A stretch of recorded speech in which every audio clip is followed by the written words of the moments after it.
everybody. You're listening to and possibly watching the Comic Book Bears podcast. I'm Bill Zanowitz.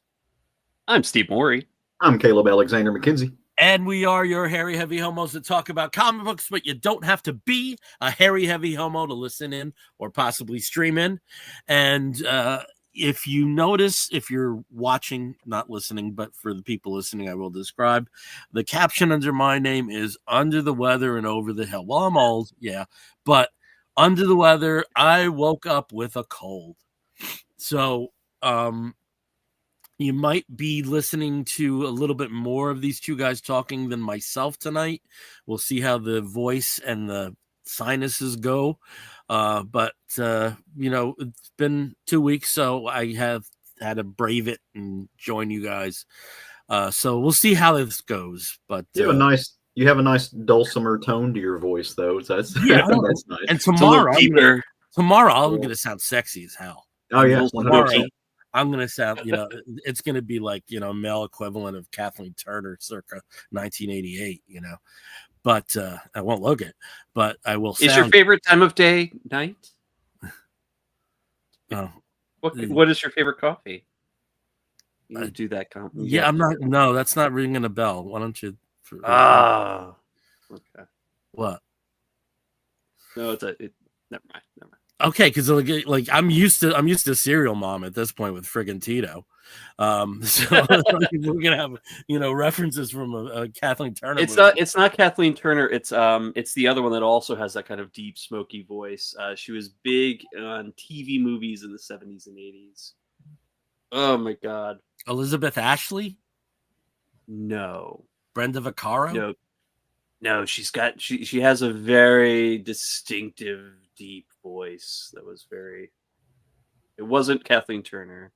All right, we'll think of it later. It'll pop up. I'm sure. Can you think of something? In? This is Bears trivia. If anybody knows what they're talking about, please let me know because I'm lost as hell. Where the gays? Who knows these memes? But anyway, you're stumping me, but it may be your description. So I'll figure it out because I'm terrible with like naming made-for-TV movies from 1983. So I won't be able to figure it out until it'll come to me. I knew there would be tangents. I didn't know they'd be this early. I mean, just off in it. Oh, God Almighty! So we will be talking about some comic books, but we also have a bunch of news for a change. There have been some episodes over the last year and a half where not a lot had happened. Nothing happened in between episodes. Like literally nothing happened. The fact that we were doing the show was the news of the comic industry. Yeah.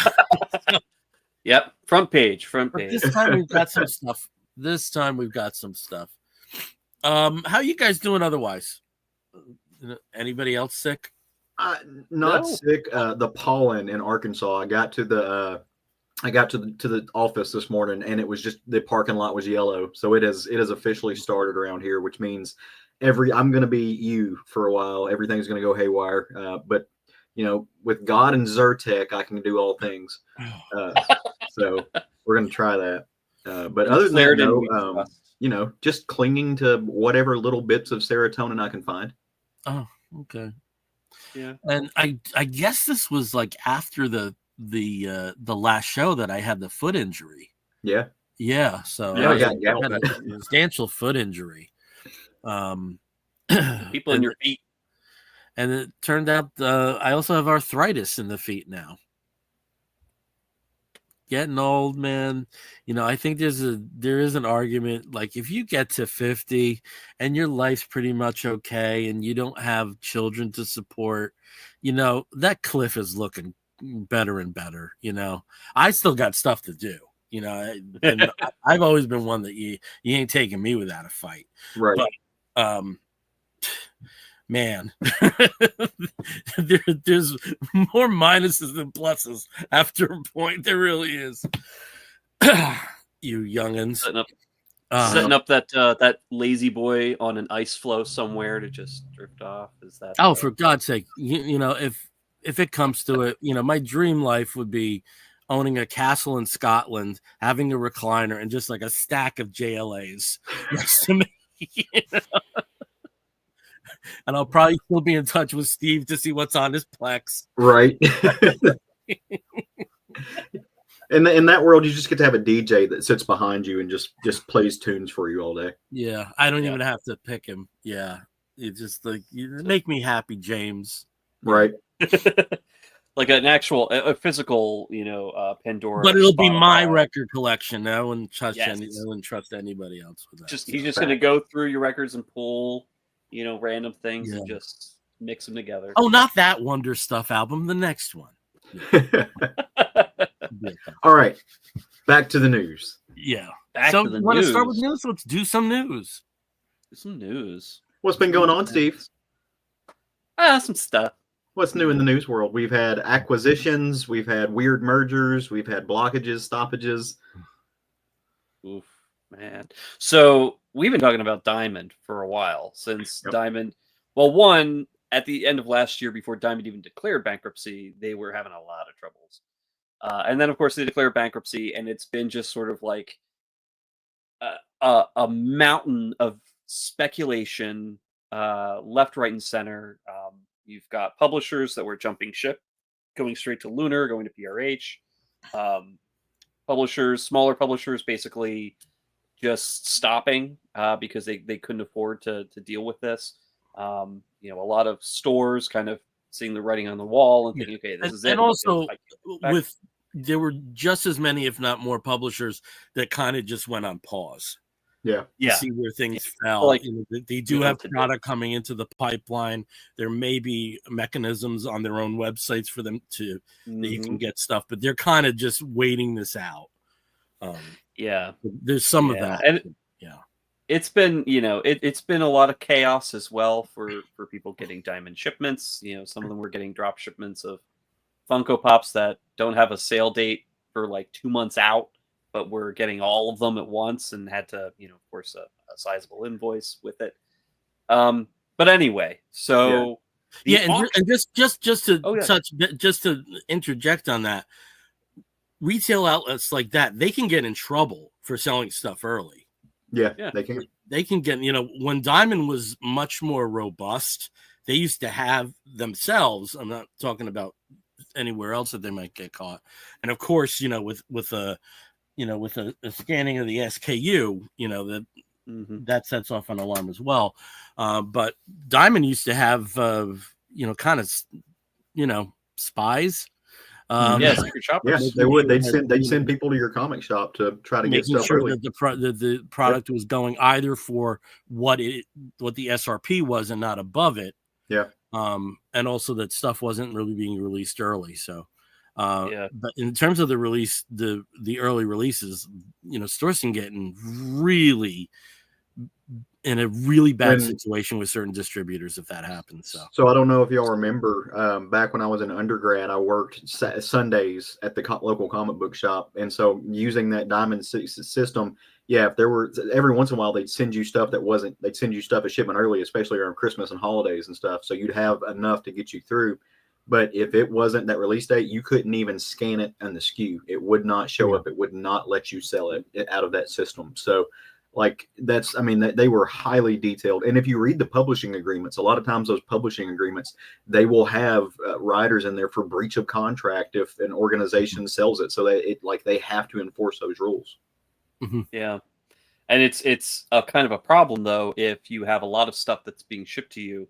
And then you get an invoice for it, but you cannot sell it for weeks, if not months out. And that's what's unfortunately been happening in some cases. But anyway, so the big speculation was what's going to happen? Who's going to buy? Who's going to, is it going to be split apart immediately? Is it going to be cannibalized? What's going to happen with it?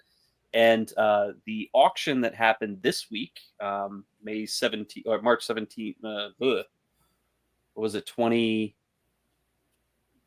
I guess. So it was the 24th and 25th. It actually went to a second day. Finally happened.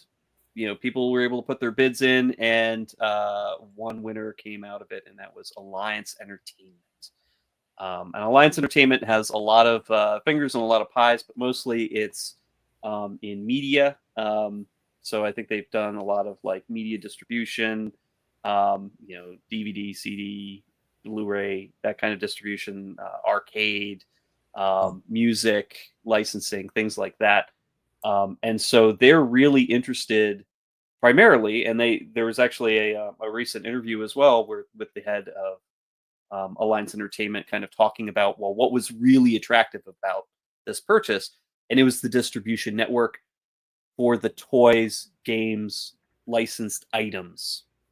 So like the pop culture items, which are a real big part of Alliance Entertainment's focus.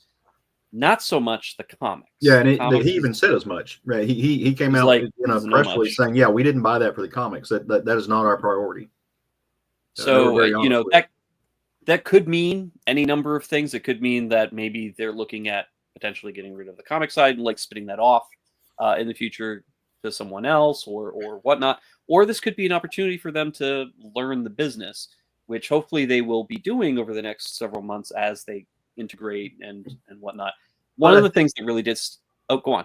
I was just going to say, I think this is there's a weird silver lining here, and I'm trying to figure out the right way to articulate it. Right, but it shouldn't be that big of an impact. And in fact, the guys from the Challenger store in Chicago, they do a podcast, and I was listening to an episode because they were talking about this, and they said we're going to be fine even if this happens. Right, if they do nix the distribution in a weird way. And I'm trying again. This is the part that's hard to articulate. One of the things that happened during COVID, obviously COVID was a terrible thing, but new channels emerged during COVID, right? In both the comics industry and in shipping abroad. And so a weird thing that kind of came out of that is that now stores that were once solely dependent on Diamond, that would have absolutely collapsed if because it was just Diamond. Yeah. They've already got an infrastructure set up, right? It's not that big of a shift for most people because they already had to get hooked up with Lunar, right? Because only certain Lunar publishes a certain amount of books, and for I forget if it's Marvel, one of the big ones, like Diamond has to buy those at MSRP. So like they have to charge a lot more. So people are actually going there, and so they don't buy them. They still get a discount, right? It's just not as high. It's not what they had, but yeah, they still get it. But it's, but in a weird way, that set comic shops up for success in this moment, to where I don't think it would have happened otherwise. It would have been terrible. Yeah.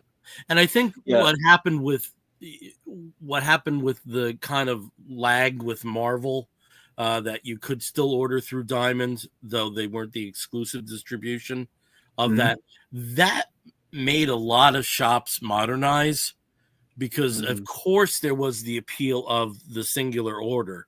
But when you're getting rooked to, a serious dollar amount just because of who you're ordering from, I think a lot of shops were forced to change their plans, and that was in the end much better for them.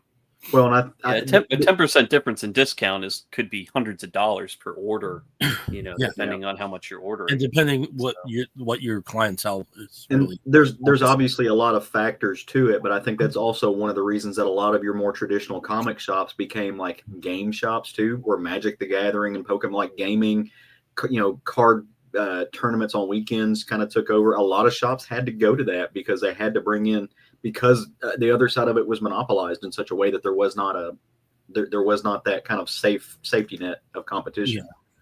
Yeah. Which is that is the most Republican thing I'll ever say.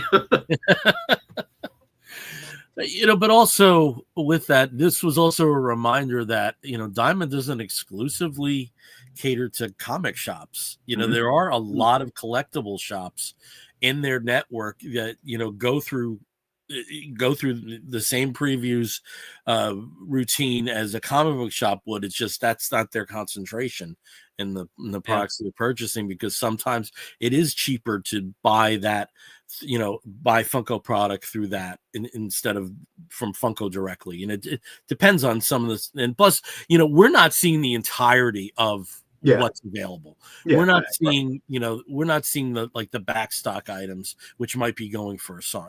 We'll never see that since we're not retailers. So I think, especially given the Alliance's CEO's commentary, that was a reminder that this wasn't just comics. It was absolutely mostly, but there was a sizable enough portion of their Diamond's client base that this made sense to Alliance. Let's put it that absolutely. I think that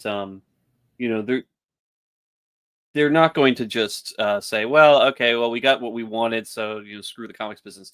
They're going to be working with them for at least the next several months. And one of the things that the CEO did say in his interview is that they're not going to just clean house immediately. Yeah. Because the people that know what to do are the ones that are still working there, that haven't been laid off. All the ones that were able to keep their jobs.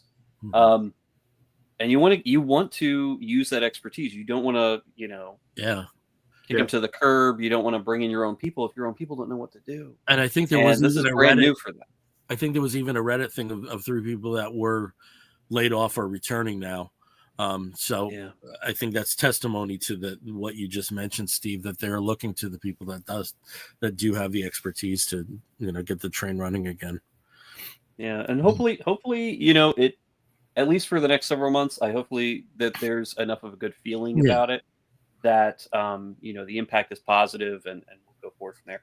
One of the things that does seem to be potentially a victim of this regardless would be Free Comic Book Day. Because I don't think that that's something that they are really interested in continuing, going forward. Obviously, whoever can, Lunar's probably going to be taking on, PRH is going to be doing their own comic publishers who will be doing something of the equivalent, but, a sponsored single distributor plan, the Free Comic Book Day as it exists by Diamond is probably no more. Yeah, and honestly, I think they're going to look to things like Record Store Day, which is involves countless record companies at this point. Yeah, and promos because it's not free, but like there's lots of exclusives. There's lots of like unique opportunities to get. Let's face it, for the retailers, there is a little. I mean, it's pennies, but they do buy these. So I think that there is enough. Specifically Record Store Day out there, there's enough models there to say, hey, we can do this without a centralized bank behind it. That's an interesting concept though, like the comparison of Record Store Day to Free Comic Book Day, because Free Comic Book Day is typically just like, hey, here's some one-off, some free stuff, come get it and buy other stuff in the shop. But with Record Store Day, it's a product that most of, at least with stuff I go look for, are reprints of stuff that have been out of print for a while or special editions. And so it's more niche product. Like, you're not getting Taylor Swift on Record Store Day, right?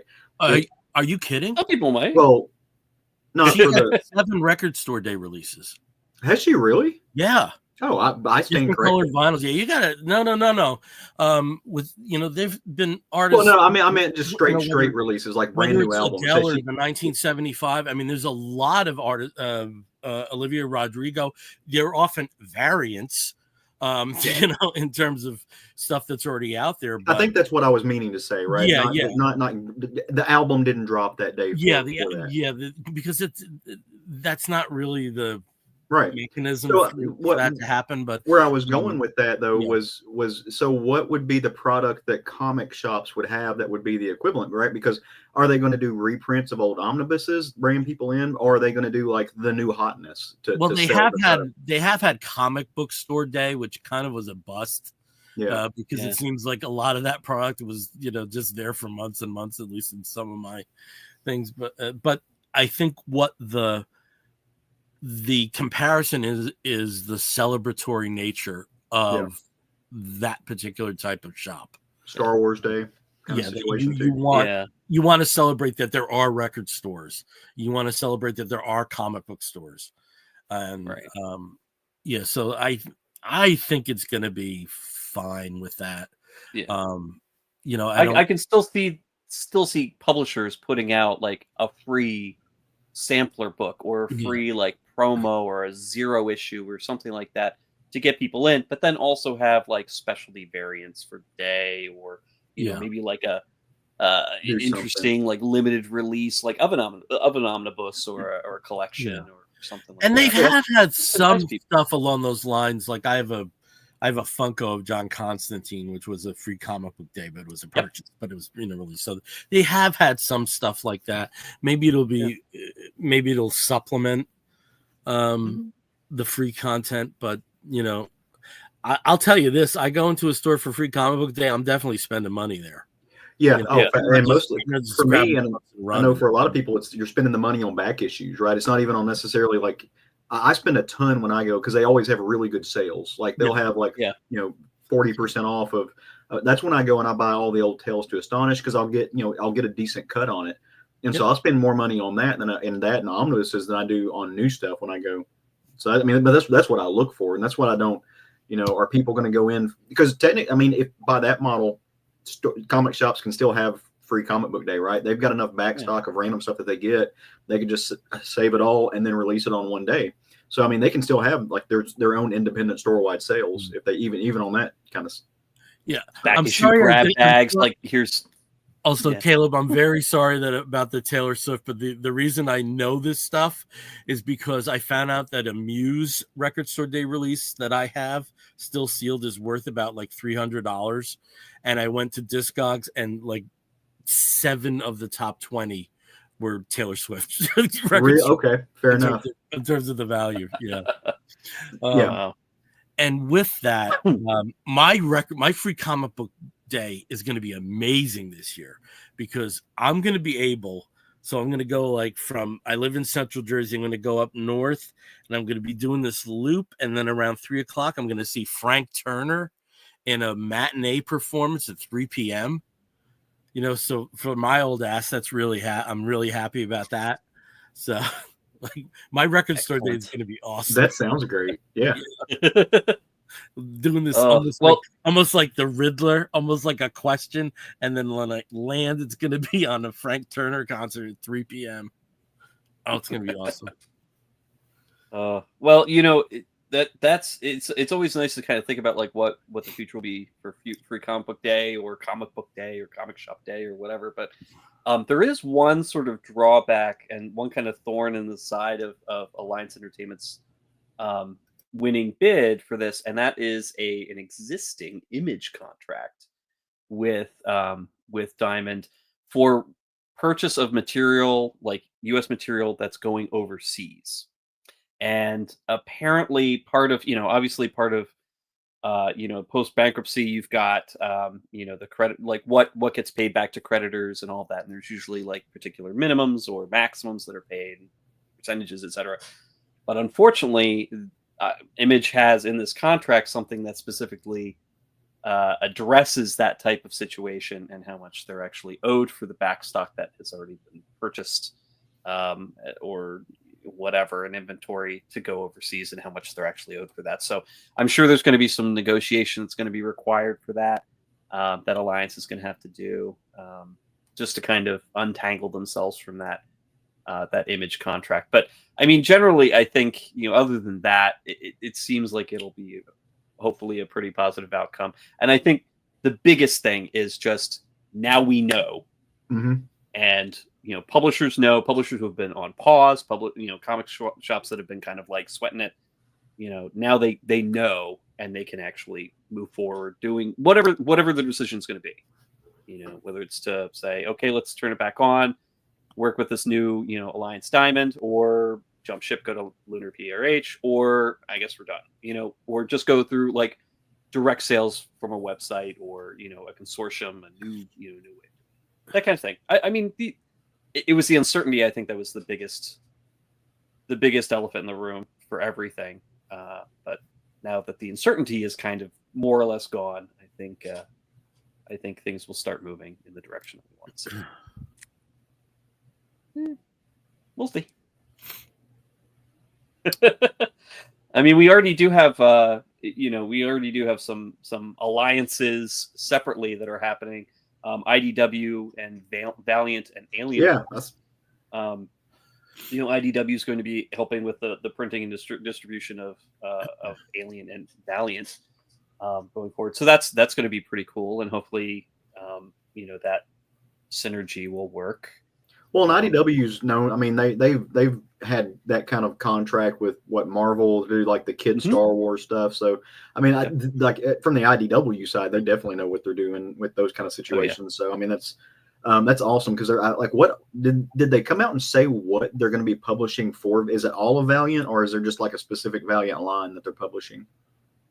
I think it might be all because Alien Books is included, as part of that. So I think they're going to be. It's definitely something related to the graphic novels, the trades that they've had. Sort of the Valiant has like decades of trades worth of previous series that they've done, but also I think that the new stuff, and I think with Alien, once they took over the publishing duties for Valiant. I think they also found themselves kind of in a sticky situation, especially considering the on again, off again, will they, won't they tariffs that are happening in Canada that were, playing havoc with their, with their future publishing costs. So I think this gives them a little bit more stability and allows them to, to focus on hopefully making good books, making good comics. I miss when Valiant was good. Yeah. I'll be talking about Valiant today. Yay!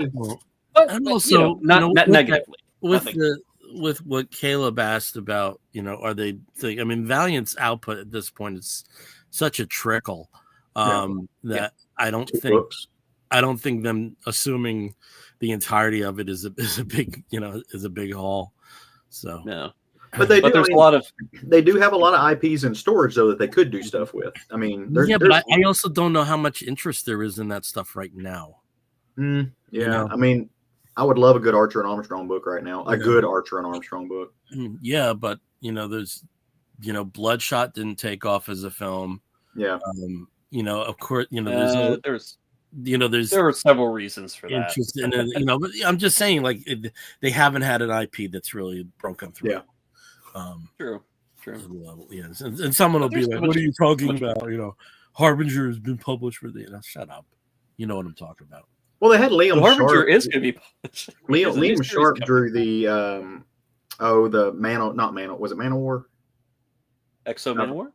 Yeah, Exo Manowar. He was drawing that book for a while, and that was a good. Like a lot of people went to that just because the Liam Sharp art and stuff like that. So I mean, that's what they like. There is some good stuff there. They just need, if they can, put some money behind it, bring in a heavy hitter, a couple of heavy hitters to play with those folks and to write really good, like take it back and write really great stories with them because they're fun characters. I mean, Ninjak is awesome. I like Bloodshot. What are the Sparrows or the Swallows or whatever they are? They have the Harbingers. Harbinger, yeah. Like that's a fun concept. So there's lots of stuff there. They just need good writing. Ooh, was that a sneeze? Bill's on the struggle bus. Poor buddy. That was a sneeze and a fart at the same time. I'm so glad I don't know which one it came out of. So glad I hit the mute button. Oh my god, that was bad. You hear Rob collapse in the back. Oh, he's sleeping. Son of a bitch. He's sleeping. Oh, it's early. That was me yesterday. I was asleep by 10 o'clock and I got 8.5 hours sleep without sleeping pills. I was so tired. I have a bad story about that. So last night I sleep with the CPAP because yay bear. Got the CPAP, was running it, and then somehow in the middle of the night I woke up and I just could not get back to sleep. And I had no idea why, whatever. I go to turn off my CPAP in the morning at like 5:55 because I'm not waiting for the 6 a.m. alarm. And it's been off for hours because one of the cats unplugged the machine. Oh, yeah. And I didn't realize it. I've just been like, you get in that mode of breathing with the machine that you don't realize when it's not actually on.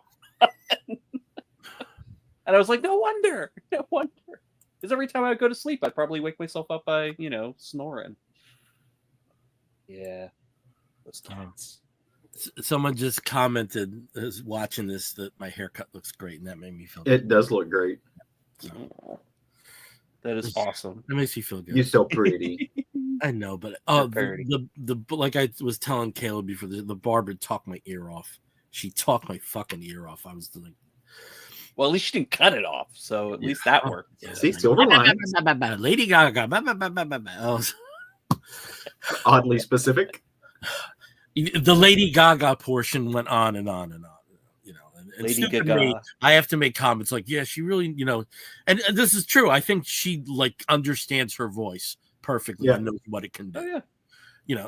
But then that just went into the Lady Gaga, abracadabra, and it was It was too much. Abracadabra, Lady Gaga.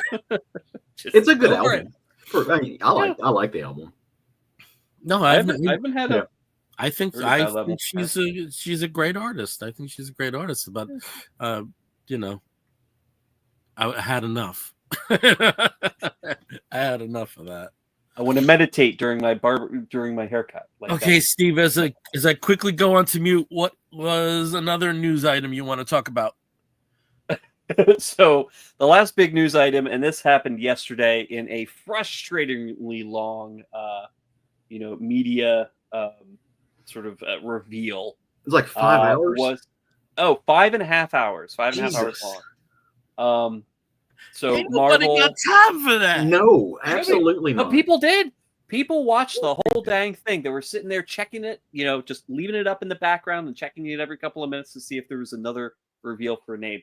And basically, Marvel was revealing the primary cast, or at least a good chunk of the cast, for the upcoming Avengers Doomsday, which comes out next year. So principal filming is starting, and they had, director's chairs, just all stretched out end to end, and they would reveal the name of whichever actor, was also included. And so, of course, no surprises, the cast of Thunderbolts, the cast of Fantastic Four, cast of Captain America, Brave New World. But some interesting surprises. We had some original Fox X-Men people, not First Class, but Ian McKellen and good old Sir Patrick Stewart as well. So Sir Ian McKellen and Sir Patrick Stewart. So both of them are going to be back, along with Kelsey Grammer, who did make a brief appearance in The Marvels the other 2 years ago. So he's going to be reprising the role as Beast as well. And James Marsden, who was the Cyclops in the original Fox trilogy. We also have a return of Tena Huerta, who played Namor in Wakanda Forever. So he's going to be making his appearance. Hopefully has not added any more clothing to his wardrobe.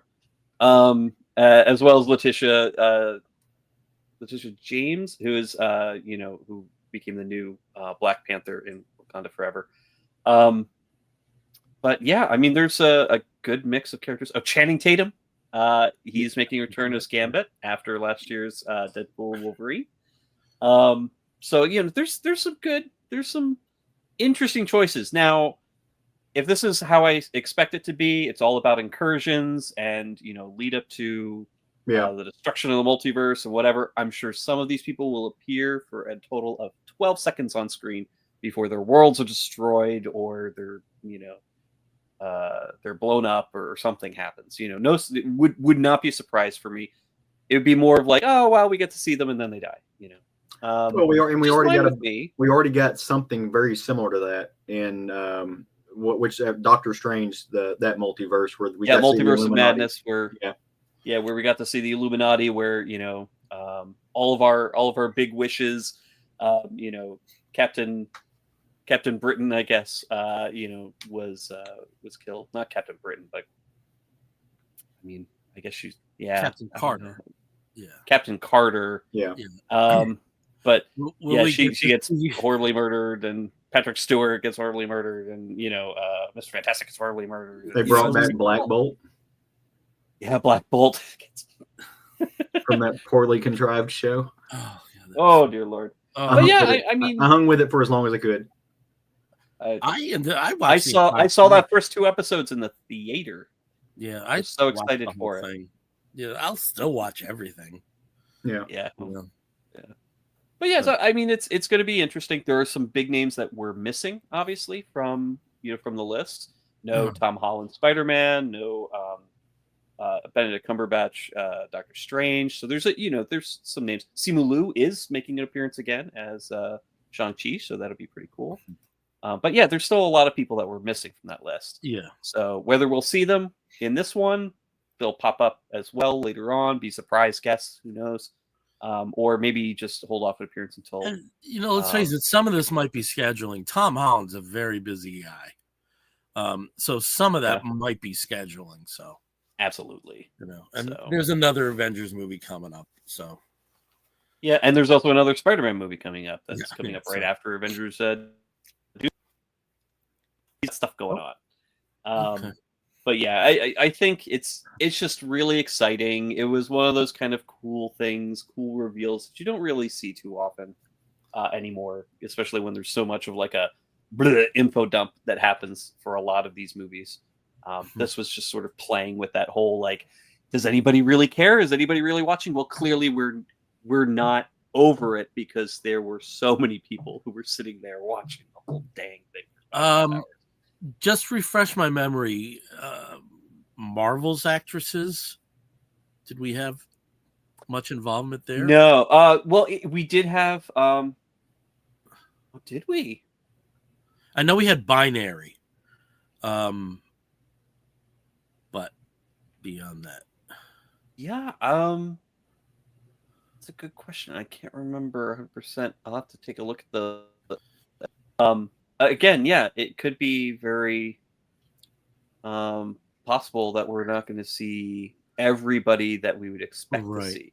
Obviously, we're focusing a lot on like the newer people. Paul Rudd is going to be making a comeback, but can't have an Avengers movie some now. Of this might be, with all of the hints about Ms. Marvel being a mutant, and this could be leading up. So this might be like the opportunity for that X-Men to bow out to make way for them, right? In some kind of practical sense, Well, new X-Men or maybe new actors playing those characters as well. So like here's introducing Cyclops, and then guess what? There is also going to be another younger Cyclops at some point that's going to pop up. I just want. That's all I want. Quentin will be cool. Yeah, Quinn's cool. But yeah, I mean, there's very a lot of good potential here. There's also a lot of just fan service potential as well, and people are enjoying seeing Gambit being in the midst of something, hopefully with other Marvel characters. So, and of course, Robert Downey Jr. was sitting in the last chair, waiting for everybody to say hello. I am Dr. Doom. But yeah, it's going to be interesting. He didn't say it that way, but it would be fun. That was a very authentic. That was a very authentic Latvian accent, Steve. Yes, I practice. I listen to my Latvian tapes all the time, so I know what to say. But yeah, so it's fun. It's fun to look forward to. We've got a whole year to wait for it, and I'm sure they're going to be either leaking other guest starring characters and actors. Between now and then, and also set photos and all sorts of other fun things. But in the meantime, we've got Fantastic Four coming up. We've got Superman. We've got Thunderbolts, which is hitting next month, May. Mm-hmm. So we've got a full slate of comic movies that are on their way. I have to say the Thunderbolts, Superman, Fantastic Four triple header. Like I'm more excited about that than about any combination we've had. That makes me happy. Lately. Yeah. I'm so looking forward to it. It's gonna be a great series of months. Yeah. So, but yeah, I mean that's all I have. Did anybody else have anything fun that came up this past week, 2 weeks? Well, they did make the announcement about another history of the DC universe. Mm-hmm. That is going to codify where the DC universe is at, and they selected a writer who I think is ideal for this purpose. Absolutely, which is Mark Waid. So I'm very excited about that. Host of artists that are going to be contributing to the 4 issues. I think they said they did narrow it down to 4 issues, right? Yes, I remember. Yeah, and it's going to be told from Barry Allen's perspective, from what we understand. And I think Wade's, especially since he's kind of had this mantle a little bit with Batman, Superman, World's Finest taking place in the past, that I do think, he's kind of already in that car, and honestly, apart from Jeff Johns, I can't think of anybody I'm like, and he did trust the keys with. Yeah, he did an amazing job on him, and Rodriguez did an amazing job on the Marvel. They did that history Marvel book that a few years ago. that was a couple issues long. I love that book, but that guy's just got an encyclopedia in his brain. What I do think is going to be interesting, because you said it's from Barry Allen's point of view.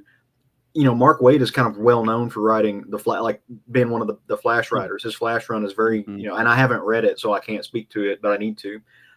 But that's Wally in those books, if I'm not mistaken, isn't it? In what books? Mark Waid's? Mark Waid's Flash. Yeah. And so it's gonna be kind of cool seeing him write Barry Allen. Has he? I don't know. Has he done that very much? Yeah. Has he? Okay. There's a fantastic miniseries of the Flash and Green Lantern, Brave and the Bold, that Waid wrote. Seek that out. That's awesome. Telling the story of their friendship. Okay. Of Barry and Hal's friendship. He's had his moments of writing. I figured he'd written him a couple of times. I didn't know if he'd ever written him out long form. The way that, obviously not the way he did Wally. Yeah, but I just wasn't reading DC at that time. So and plus, given Barry's importance to Crisis on Infinite Earths, which I think is always tied into history, it's a good character to have the perspective from. Yeah, sure. Yeah, and of course, people complain. Well, of course they complain. They're going to complain about why bother doing this? They're going to just redo for the 137 people who know Dr. Occult is. Yeah.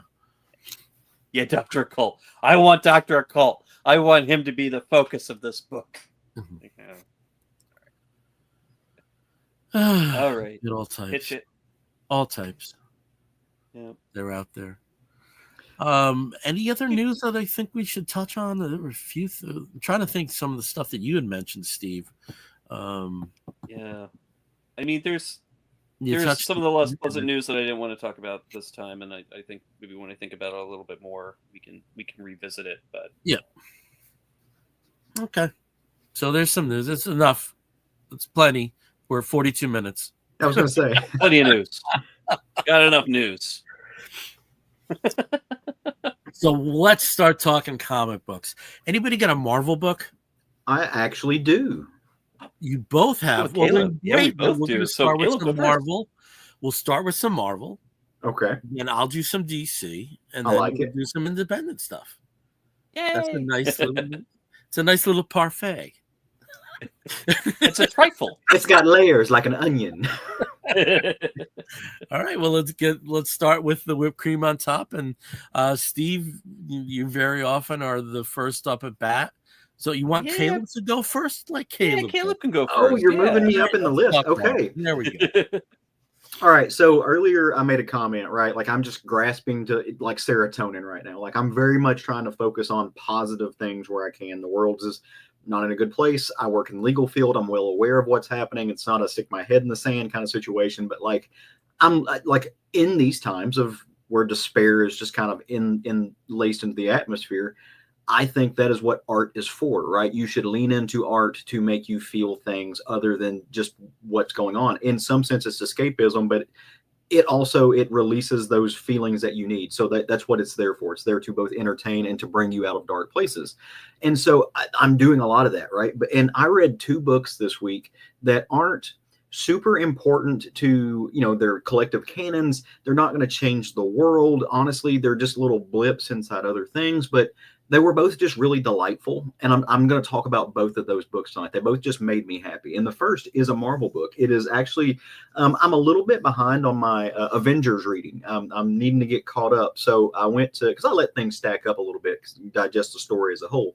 So I went back and I started reading it. And the first issue that I was able to read is Avengers number 21, which has got an X-Men or Avengers versus X-Men kind of motif about it. Yeah, so all of the cool kids are in here, right? Carol and the Avengers touch down, and they're actually in a place called the Factory in Merle, Alaska, which has become at least Cyclops' X-Men's new headquarters, right? They're ostracized because Krakoa has fallen. There's still things are bad globally with how people think of the mutants, so that's their home base. And the Avengers land, and immediately Captain Marvel, and she's got the whole crew, including some former X-Men, right? Storm's hanging out with her, but it's Captain Marvel, Iron Man, Sam Wilson, the Vision, Storm, and Scarlet Witch is in there. And they land, and she says, Summers, get your ass out here, right? Like, come on, we got business. So you just, and the book is called Avengers versus X-Men. So you just naturally are like, okay, they're going to do the thing where they fight. And Scott steps out, and he's got Quentin Quire, Magic, Beast, Psylocke, Juggernauts hanging out, and a new character that I'm not super familiar with. I know she's been introduced in some of the X books. She's a young African-American woman, but she has got like, let me see if it's Temper is her name, but she's got like Bride of Frankenstein hair with like blue and purple streaks in it. It's an amazing design. It reminds me of a little bit of the Brides of Funkenstein motif from the Parliament Funk spinoff band from that era. ID is the character. She used to be ID in sort of like the Wolverine and the X-Men. She was one of the newer students at the Jean Grey School.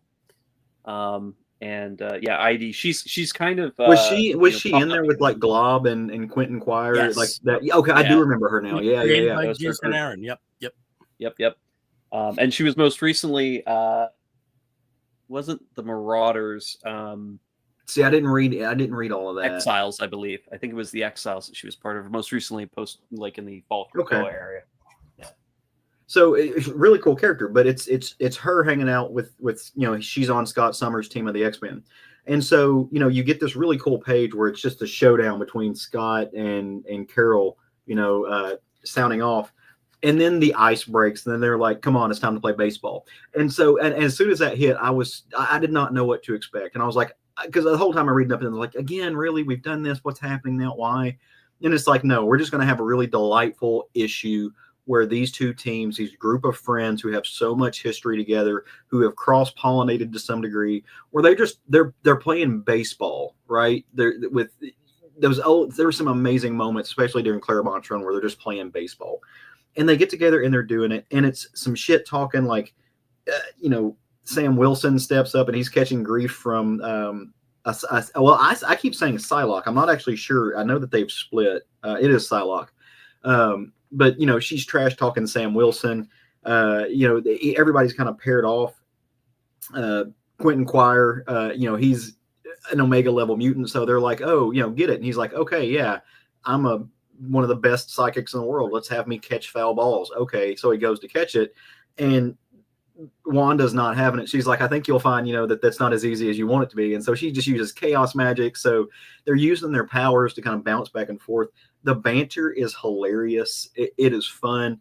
I need to say the creative team on this, it's been doing a really good job with this, but it's Jed McKay writing and Valerio Sheedy or Skeety. I'm not sure how you pronounce it. I mean, just an amazing, fun team. Like visually, it's stunning. I like his design for Iron Man. Iron Man and Magic are having these conversations. Eventually, Juggernaut, who's now an X-Man, just gets tired, and he's like, "No, I'm through with this. You're catching a fastball." So Tony Stark steps up to the plate, and Juggernaut just launches one, and like Tony Stark's calibration system goes haywire because it's coming that fast. Well, all you see behind it is concrete and rubble flying because no one could catch it because it would kill them, and it was their last baseball. and he destroyed it. And so they're all going up to him like, now it ended in a tie. The Avengers are just as good as the X-Men, and baseball is our thing, X-Men. And Kane just turned around and says, no, I'm tired of playing baseball. It's dinner time. I'm hungry. So I killed your ball.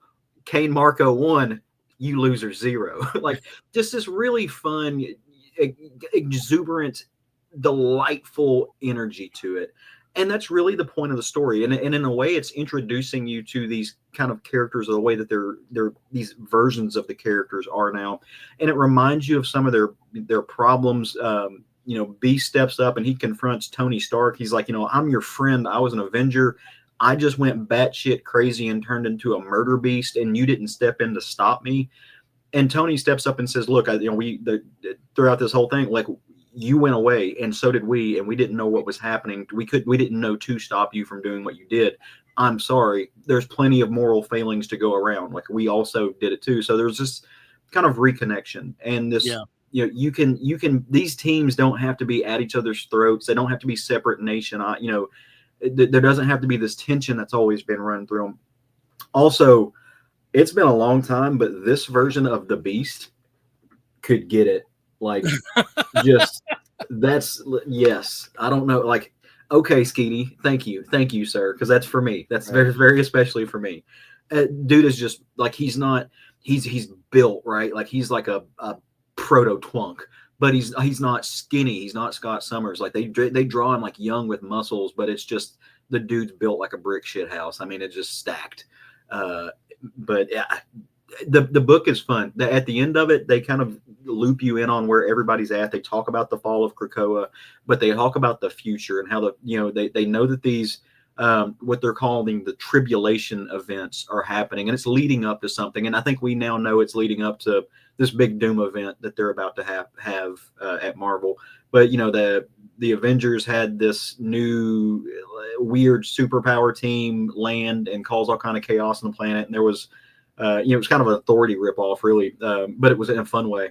And in a lot of ways, it was also the Thanos' War Tribune 2. It was kind of a ripoff of that. So it's nothing that we haven't seen before, but it was done well. McKay wrote it really well. I really enjoyed this, though. It's just fun. It's fun to see. Glob got some kudos because he's being the kitchen. He's growing their food. He's just kind of really coming to his own. But yeah, there's actually some really, really poignant moments in here as well, talking about the future and how they can all unite and be together and move in the same direction and be heroic again. And some sins of the past are forgiven, and there's some hope for tomorrow. And I just needed that. Like, I needed that freshness. I needed to see these teams of people come together, united under a cause, put water under the bridge, and just have fun and remind me that like these people's lives aren't all violence all the time, right? And they can still play baseball and have friends and have these very human relationships, which I've kind of fallen off of mainstream Marvel continuity right now, because one of my complaints of Marvel as a line is it's lost its humanity. It's trying, like, there are some books where it's really, really doing it right, but by and large, they just started kind of writing superheroes as power fantasies, and it lost that personal touch, that humanity that it used to have. And so this is hopefully a signal to the return of that line wide. I'd love to see it. And what you just said there about the loss of humanity, I think that's one of the reasons why Ultimate Spider-Man resonated with me so much. Yeah. Because that, in some ways, I didn't want to say it had a retro feel because it didn't have that at all. But the sentimentality behind it, I think, was one of the things that really appealed to me. Yeah. This is a done in one. So this story is a done in one. Yeah. So I don't. It sets up some. It's kind of a transfer. It's like, hey, like, we're going to remind you of everybody. You can read this and be fine, right, without knowing anything else, because it just sets you up for what's coming next in Marvel and maybe in each of these directions, and just kind of put you to the expectation that these folks are going to be working together, and you're going to see some cross. Some team ups. So, but yeah, you can read this all by its little lonesome self, and it's just really well. This sounds like it's right up my street. Oh yeah, yeah. So I'm gonna get that. Well, I found it really interesting. Jed McKay is also writing the adjectiveless X-Men book too.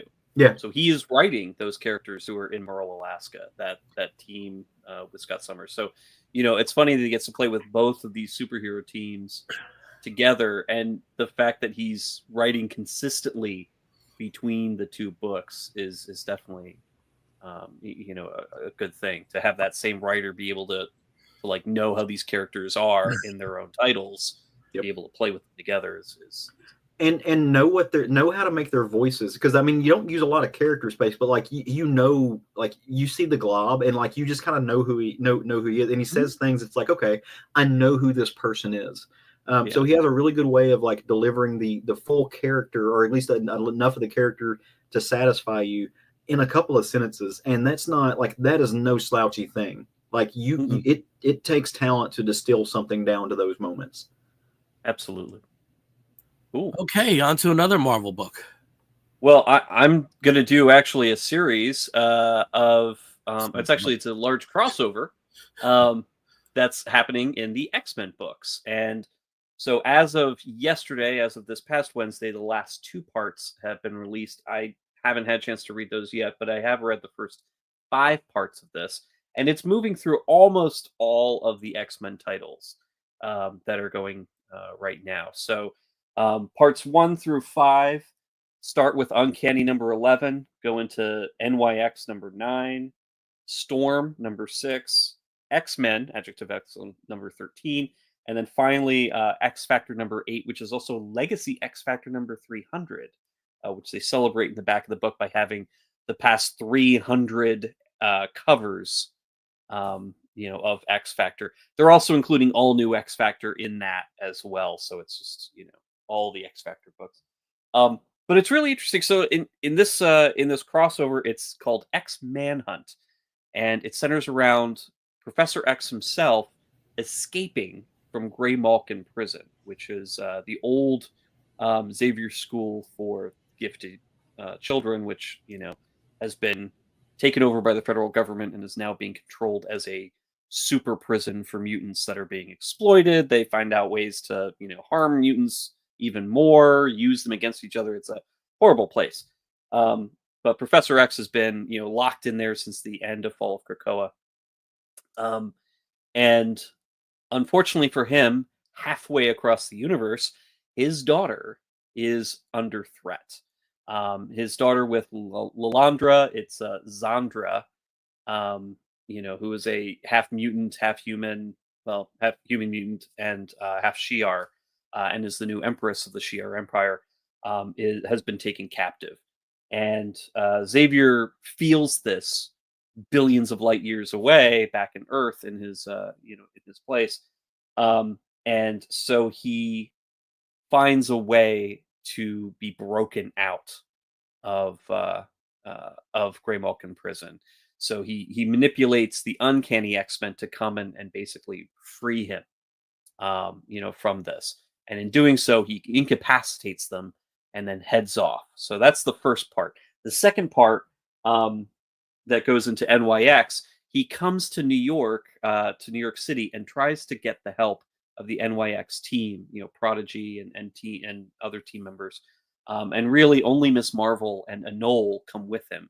And he has told them that he needs to get this final Krakoan seed that's currently in the old treehouse that's now been made into a museum. Unfortunately, somebody else also wants that seed, and that person happens to be Mojo himself. And so he finds a way to, basically manipulate his way in, and unfortunately fights against Anole and Ms. Marvel. Now, where's Xavier on this? He snuck away because really it was a red herring. He didn't really need the seed. He just needed an excuse to get some of the young mutants in there to basically fight a battle for him and distract Mojo, while he goes and digs up his Cerebro helmet that was left over for him. And he makes his little quiet exit while Mojo basically leaves Miss Marvel and Anole in a pretty painful place before enacting his next phase of his plan to take over New York.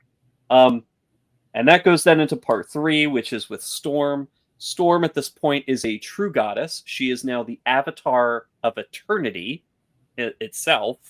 And Xavier goes to her for protection. Why does he go to her for protection? Because the X-Men are after him to get him back, to put him where he belongs, because they do not like him. They know he's a criminal. They want to put him away. They put the Xavier era behind them, and he needs to go back to prison. And so the X-Men, led by Cyclops, with Juggernaut and Magic and Beast and Quentin Quire, show up at Storm's floating fortress to go and take Xavier back. And they poke the bear, and Storm turns on the Avatar powers of Eternity, which is, of course, power of the universe, essentially. And they have a big old fight. And that leads down into X-Men number 13, almost directly continues the battle. X-Men 13 is almost, an entire 32 pages of fighting. At which point somebody even mentions, why don't we get our friends, the Avengers, in here? No, it's too late. No, it's just going to be X-Men versus X-Men. Storm is an Avenger right now. She is, and she mentions it too. But also, she is now the Avatar of Eternity, and is like, I could just destroy all of you. You could all be dead in a second if I really wanted to. Losing herself unfortunately, to this new universal role. She's losing her humanity. And meanwhile, Xavier is also fighting against Quentin, basically having a nice psychic battle in there as well to try and like smush him so that he can make his escape.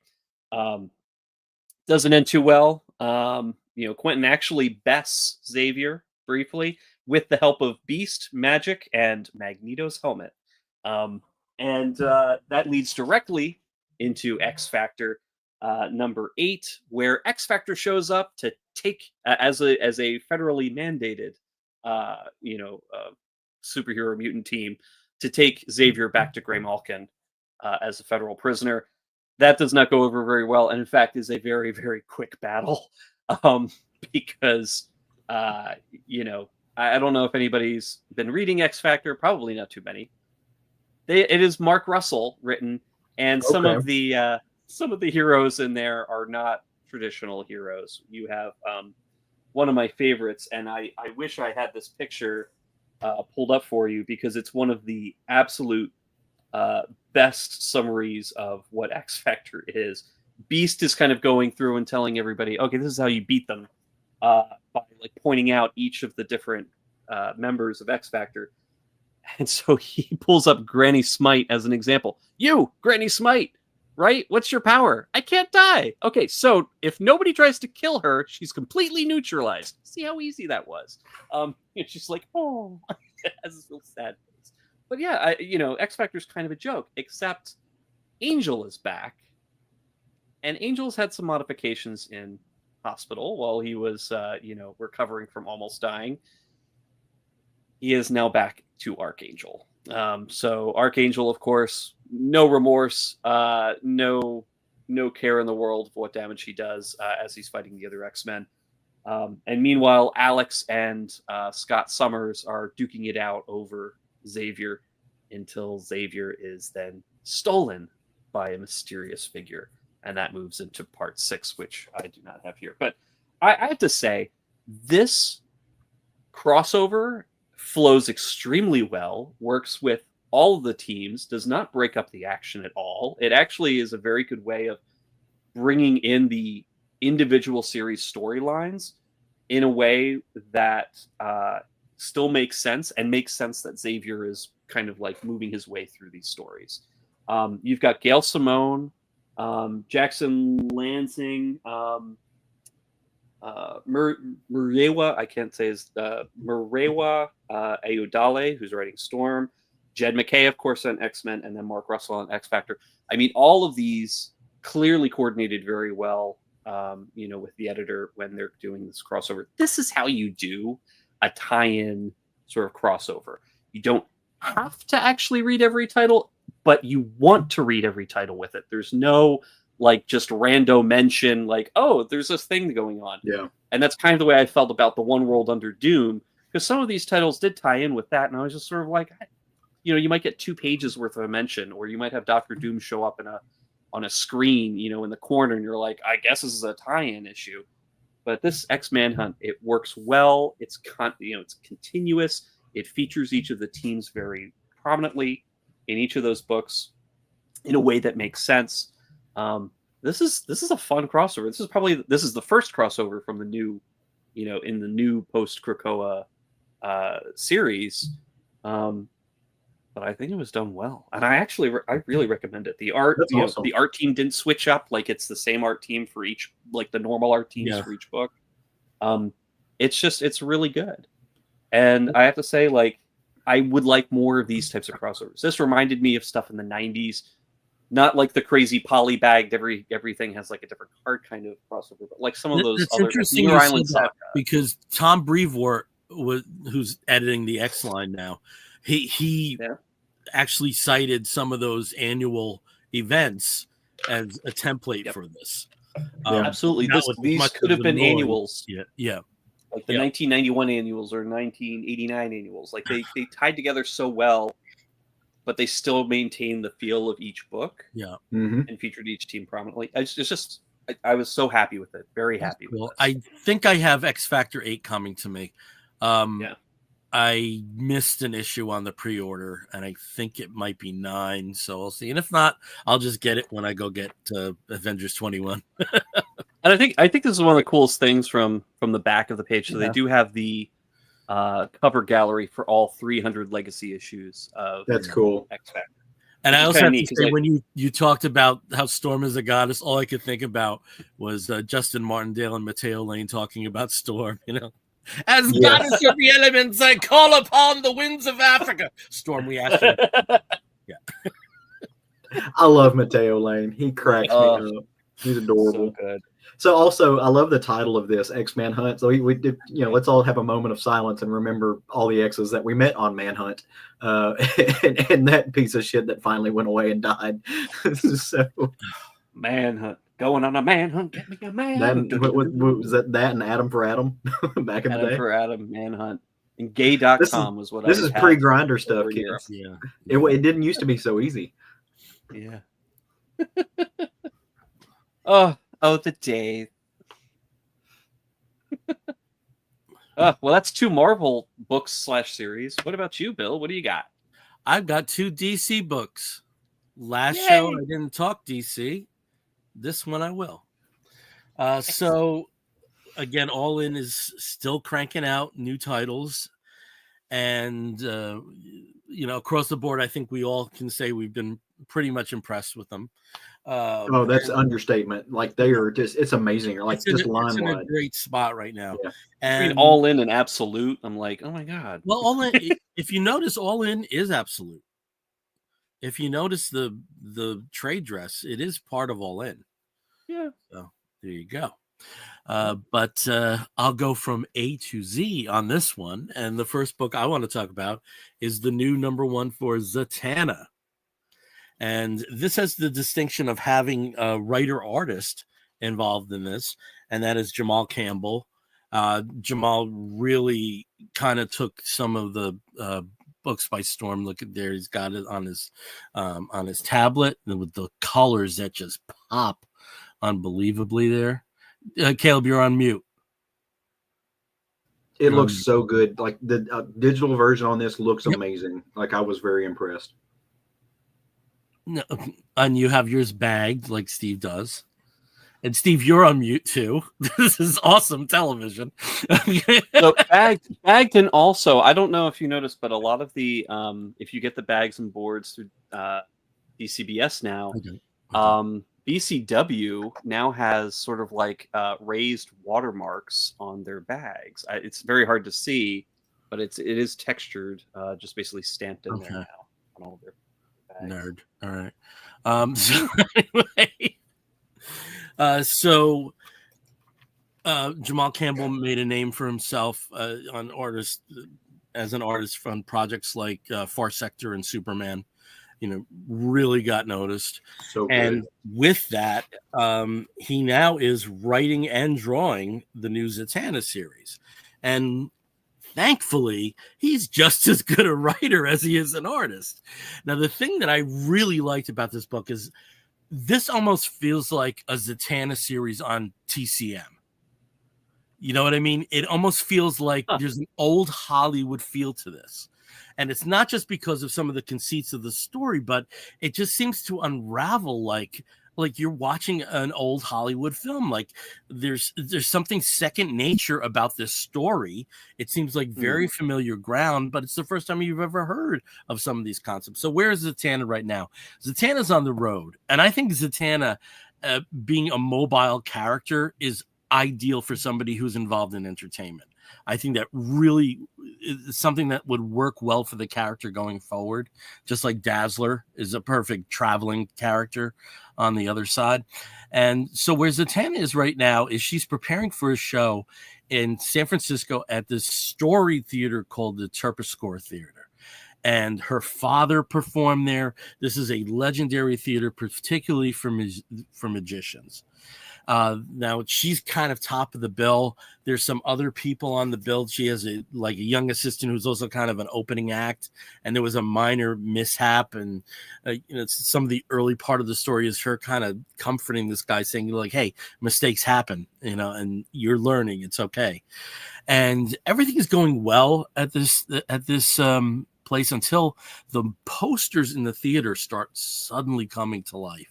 And that starts pulling various crew members and various members of the Zatanna staff into these real life horror stories that were pulled from the classic movies that they were illustrating. And this includes the presence of the mysterious Lady in White, who was an illusionist. She died under very mysterious circumstances, but again, like the theater, like Zatanna's father, legendary. And what happens after that, it's grand. It does feel like this is just the liftoff point for a very big story. There's a betrayal involved, and Zatanna's not in the greatest position at the end of this. Things are not going right. I don't want to spoil too much away, but what effectively is a climactic battle with the Lady in White shows that not everything is what it appears. And again, that's what magic is at its core. Not everything is what it appears. And Steve, I know that you read this story as well, and it almost was your book last time around. Yeah, I almost picked it just because, I mean, like you started off with, Jamal did an amazing job. Jamal Campbell it really, not only is the art absolutely gorgeous, but the story is punchy, it's quick, it's fun, and it's like I said, it's like a great old Hollywood movie. It's sexy without being overt about that stuff, because they were still, like Hays Code, you still had restrictions, and it would like the word that I keep going back to is grand. It just has a very grand feel. The art feels grand. The lettering, oh my God.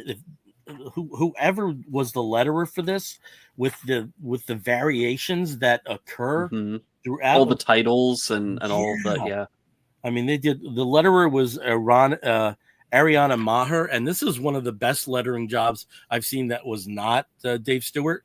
So it's amazing. I mean, it's just amazing stuff here. Yeah. No, it was a total package, and I'm so excited for issue number 2, which I do have, and I just haven't read yet. Yeah. So, Caleb, since you had it on your tablet, do you have anything to add on this? No, because I haven't finished it. I was trying to get it read this afternoon. And I love Jamal Campbell. Like I said, Far Sector blew me away. Just the visuals on that were absolutely stunning. So the art is exactly what I want it to be. When I was trying to sit down this afternoon, I had to reread the 2 books I wanted to read for tonight just to keep them fresh in my brain. And I made it about 5-6 pages into Zatanna. And so I was able to kind of see that beginning where they were talking about the history of that theater and just how she's talking to the crew. She just has this moment where she's hyping them up and she says, look, this is it's our time to seize this moment. Like, this place is legendary. And it made me think about some of the, honestly, like not even just performers, but like stand-up comics, when they will play these kind of famous stages and they'll talk about, okay, this is my moment, right? Like, I'm standing on the same stage that all of these other greats stood on. So let me make this my show and let me work with the crew, and we're going to take it to the next level. And I just thought that was a really great moment to remind you, like, again, this woman who is on the Justice League, right? She's fought some of the most powerful things on earth. She still comes back to this very grounded thing where she is a performer, to where she wants to entertain people. She wants to, fulfill she wants to make her father proud in a lot of ways. And again, like we were talking earlier, this very human thing, like, she's doing something she's absolutely passionate about, and it's performing for people.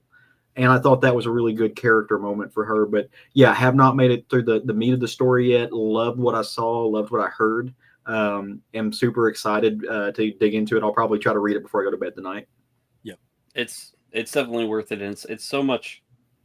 This really does. It feels like a classic story. It also feels a little bit like an Athena Voltaire setup. Maybe bit, it's of the golden age of Hollywood. movie themes, like the themes that they move through in this. In this, it's really it is very cool. It's cool. That's the thing. It's cool. It's Zatanna. It's cool. It's classic. It's grand. It's grand. Grand. Said with an Irish accent. Okay, now continuing on the motif of people who appear to be natural-born storytellers, a couple of times on this show I have championed Nicole Maines, particularly on Suicide Squad Dream Team, and you basically get a continuation of that in Secret Six #1. So this version of Secret Six is very queer, not just because Nicole is writing it, but 4 of the 6, which you can see on the cover. Steve, I think you didn't have that stuff prepared with the thing. Yeah, but you can see here we have Jonathan Kent, we have Jay Nakamura, who does have a superhero name, which is Gossamer. You have Tracy 13.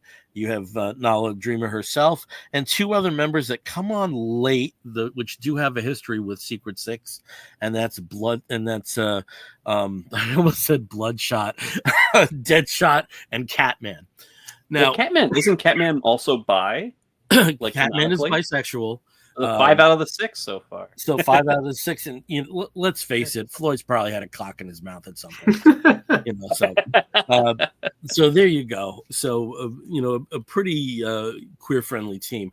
And why does this team form? Well, again, Dreamer's powers are connected with her dreams, and she sees a future that's problematic, and it's problematic because Amanda Waller is not present.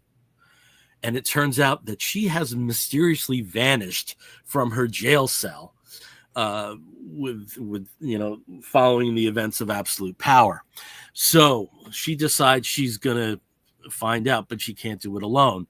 She goes to somebody who is a very good friend of hers, a friendship that has developed, and that's with Jonathan Kent, Superman, and then somebody whose friendship is basically damaged because Jay Nakamura's mother, who was acting as the president of what's the name of the country? I always forget it. Should have remembered. I can't remember. You know what I mean? Yeah. Genosha. Not Genosha. That's Marvel. It was something like that. Yeah. Do you have it, Steve? I can't remember. Genovia? Gamora. Sorry. Gamora. Yeah. Gamora. Yeah. And so Gamora was basically, was basically like the beachhead of the events of Absolute Power. And Jay Nakamura's mother died in that event. And he still harbors a lot of animosity toward Dreamer because of those events, even though Dreamer was manipulated. In the past, I have slammed Jay Nakamura so many times that he was the weakest link in the Jonathan Kent story. In Nicole's hands, oh my God, he's a totally different character. Mm-hmm. I relate to him. I understand him. I'm not bored by him. I sympathize with him. I'm really happy. I'm so happy to do a U-turn on a character. I'm so happy to do that. So they are part of the team that they are going to be finding out what exactly happened to Amanda Waller. Because of the situation involving the Justice League Unlimited, they're all members, so they can easily break into a prison, which is part of the story, how they grab Tracy 13 and bring her into this. And in the last panel, through some manipulation of powers, they end up in a mansion in Georgia, and guess who happens to be there? The other 2 members. So that's where we leave off in issue 1. The pace is wonderful. It felt like you were watching like if the A-Team was good, it was like that kind of quick stuff, but it was actually quality. And I really enjoyed this. It's scheduled for a 6-issue mini, and really happy about this. The artist, I wasn't that taken by the art. Steven Segovia, I've just seen better work from him in the past. Maybe it's the combination of inker and letterer, but not nothing faulty about it. I've just seen somewhat better work from him in the past. Minor criticism of this, but really cool. I don't know if anybody else has read that. I haven't. Yeah, I read that. It's interesting because I haven't read any of the previous Secret Sixes. I think Gail Simone do a Secret Six series a while ago. And the original one, way back in the 60s, was a non-powered super team. One of the members was the leader, Mockingbird, but you didn't know who it was. And then in the 80s, Marty Pasco and Dan Spiegel revived it for Action Comics Weekly. And I think I've talked about this on the show. There's a beautifully touching queer-themed story within that run. Subtle but beautiful, and so I don't know. It's like it's a cool concept that just keeps getting reinvented. But the longest run, of course, was the one that involved Gail Simone and Nicola Scott, and Yep, that's what I was thinking of. Made Catman hot. Yeah. Well, that's where they really kind of played up his like sexual nature, but also the fact that kind of like D-Man, didn't he smell bad? Like that's his thing where he's really hypersexual, but he also kind of is stinky. Yeah. And he was like kind of damaged goods and kind of there was a lot of redemption in his arc. Yeah. Oh, absolutely. Yeah. I love that character. Like just especially for the stories where they show him living on the street. And that's like those books, because of the stuff I do outside, those kind of stories mean a lot to me. Yeah. So to see him have those moments and one of my favorite visuals is in the Avengers Volume 3. For D-Man. Yeah, for D-Man. Yeah, for D-Man. Yeah, where they walk into the theater and they've gotten all the Avengers together and everybody's just sitting around him as he's sitting like alone in the theater seat. It's like, oh, poor Dennis. He's very thinky. Catman, I don't think was that bad. I think it was mostly he just really liked his pheromones. Yeah. I think that was along the lines of they did do some stuff like that with Wildcat. Power Girl just asking, could you please for once just wash your suit? Yes. Yeah. Oh, from Jeff Johns' JSA run. Yeah. Oh yeah. Just for once, please. Yeah. Just wash that suit. But like the ears aren't supposed to be droopy. All right, I'm going to let you guys fight it out. Who wants to talk about an independent book first? Well, I got some Valiant books. What do you got? That's still independent. I got a Dynamite. Let's do Dynamite. Let's do Dynamite. I'll go now. We'll keep it in order. So, read another book that was just an absolute delight to read. I'm trying to I let a few books stack up, and so this one's a little bit late. But a few months ago, Disney / Dynamite put out the Gargoyles Winter Special. If you know me, if you look right up here, most of these up top are the Gargoyle action figures. I've got Gargoyle art. I love this series. I rewatch it about every couple of years, especially now that you can get it on Disney. Super fun. I grew up watching it. It's very dear to my heart. And honestly, it's in a good place right now because Greg Wiseman is still writing, or at least involved with the writing. He's the same guy who wrote the show. So in this one, he's got Nate Cosby helping him with the plot. Nate Cosby did the script. George Kambadius did the art with J.P. Jordan on colors. And Jeff Eckelberry did sound effects, which is, in this book means a lot because this is mostly a silent book. And it's a silent book about the gargoyles version of a dog, Bronx. And so it's a winter day, it shows you New York City and, spring is wonderful and warm and night falls. And then it just gets dumped and blanketed in snow. And the sun goes down and the gargoyles come to life as they are wont to do. And the main team, all of the, humanized gargoyles, I say all of them, almost all of them, they all break their wings out, crack their knuckles, and they fly off on an adventure. Like something happens and they've got to go, deal with stuff in the city.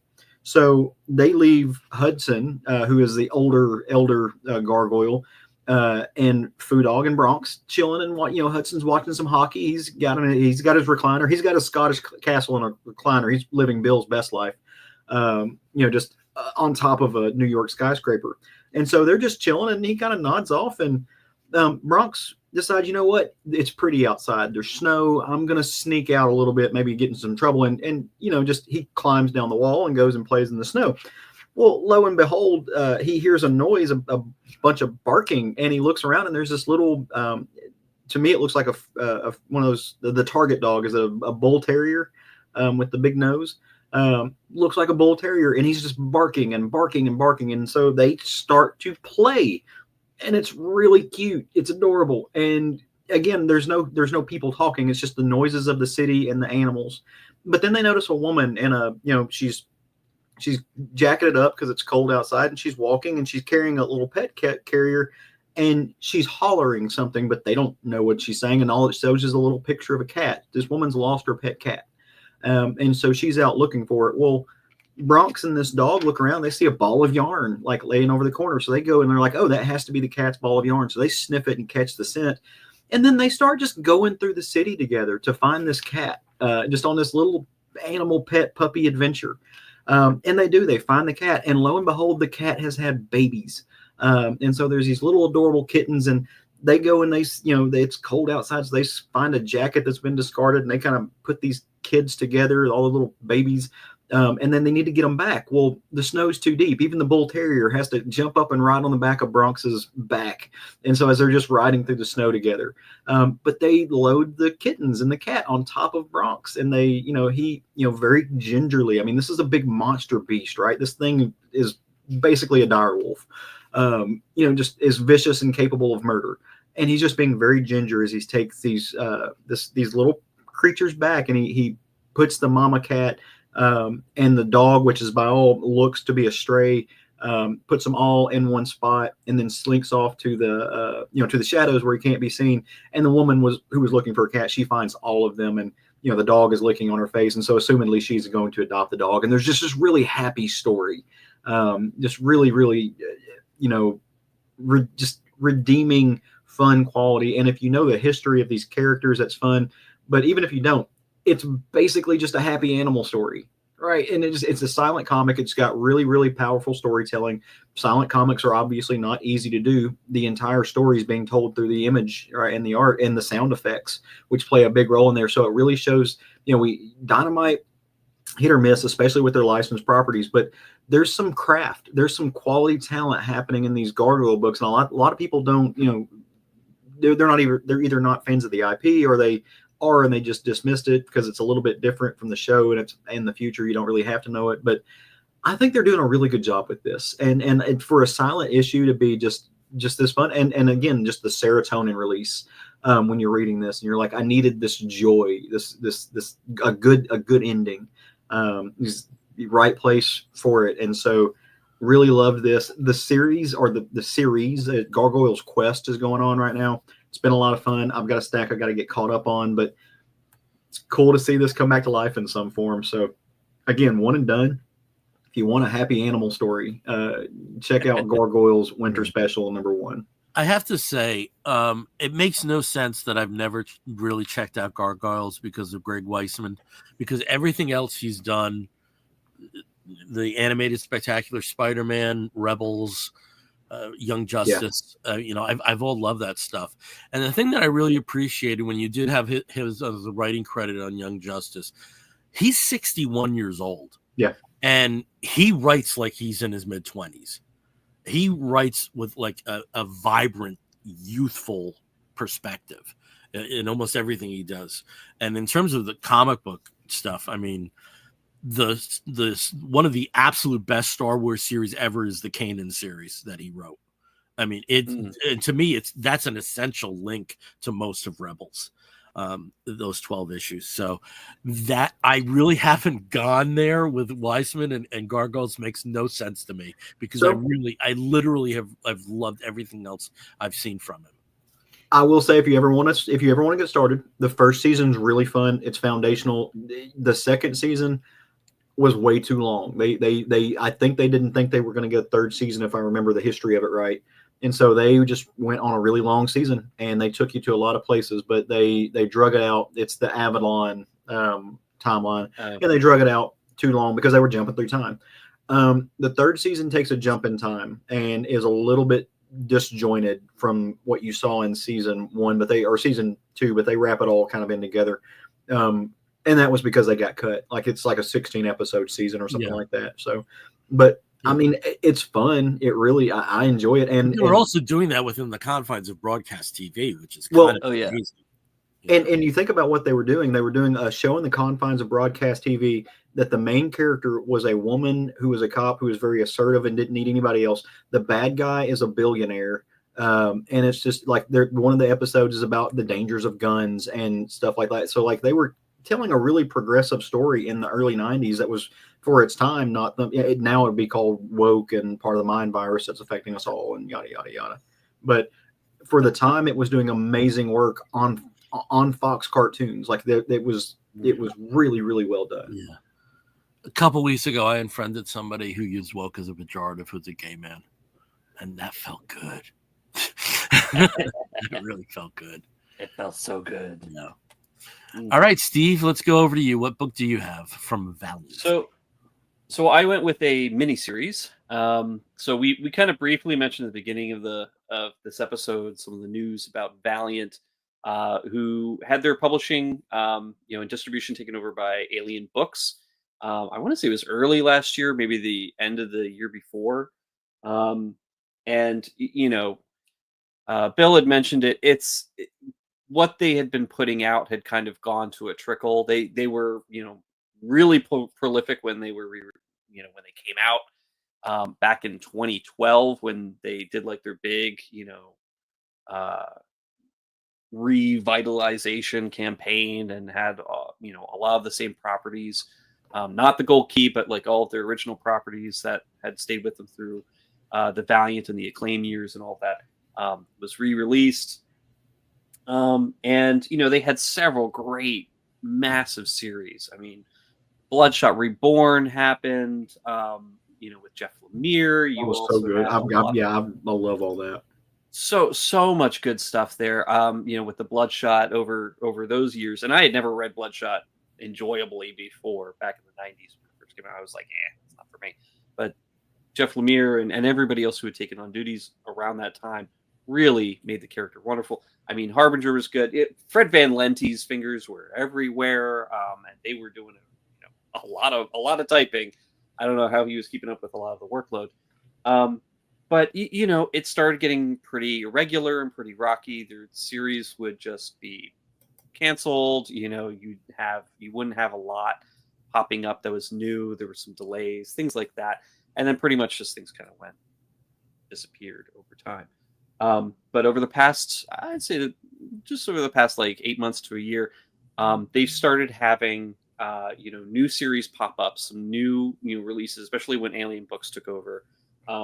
Some premium format books, like basically straight to trades, leading up to what happened at the very end of last year and beginning of this year, and that was the resurgence of the Valiant universe.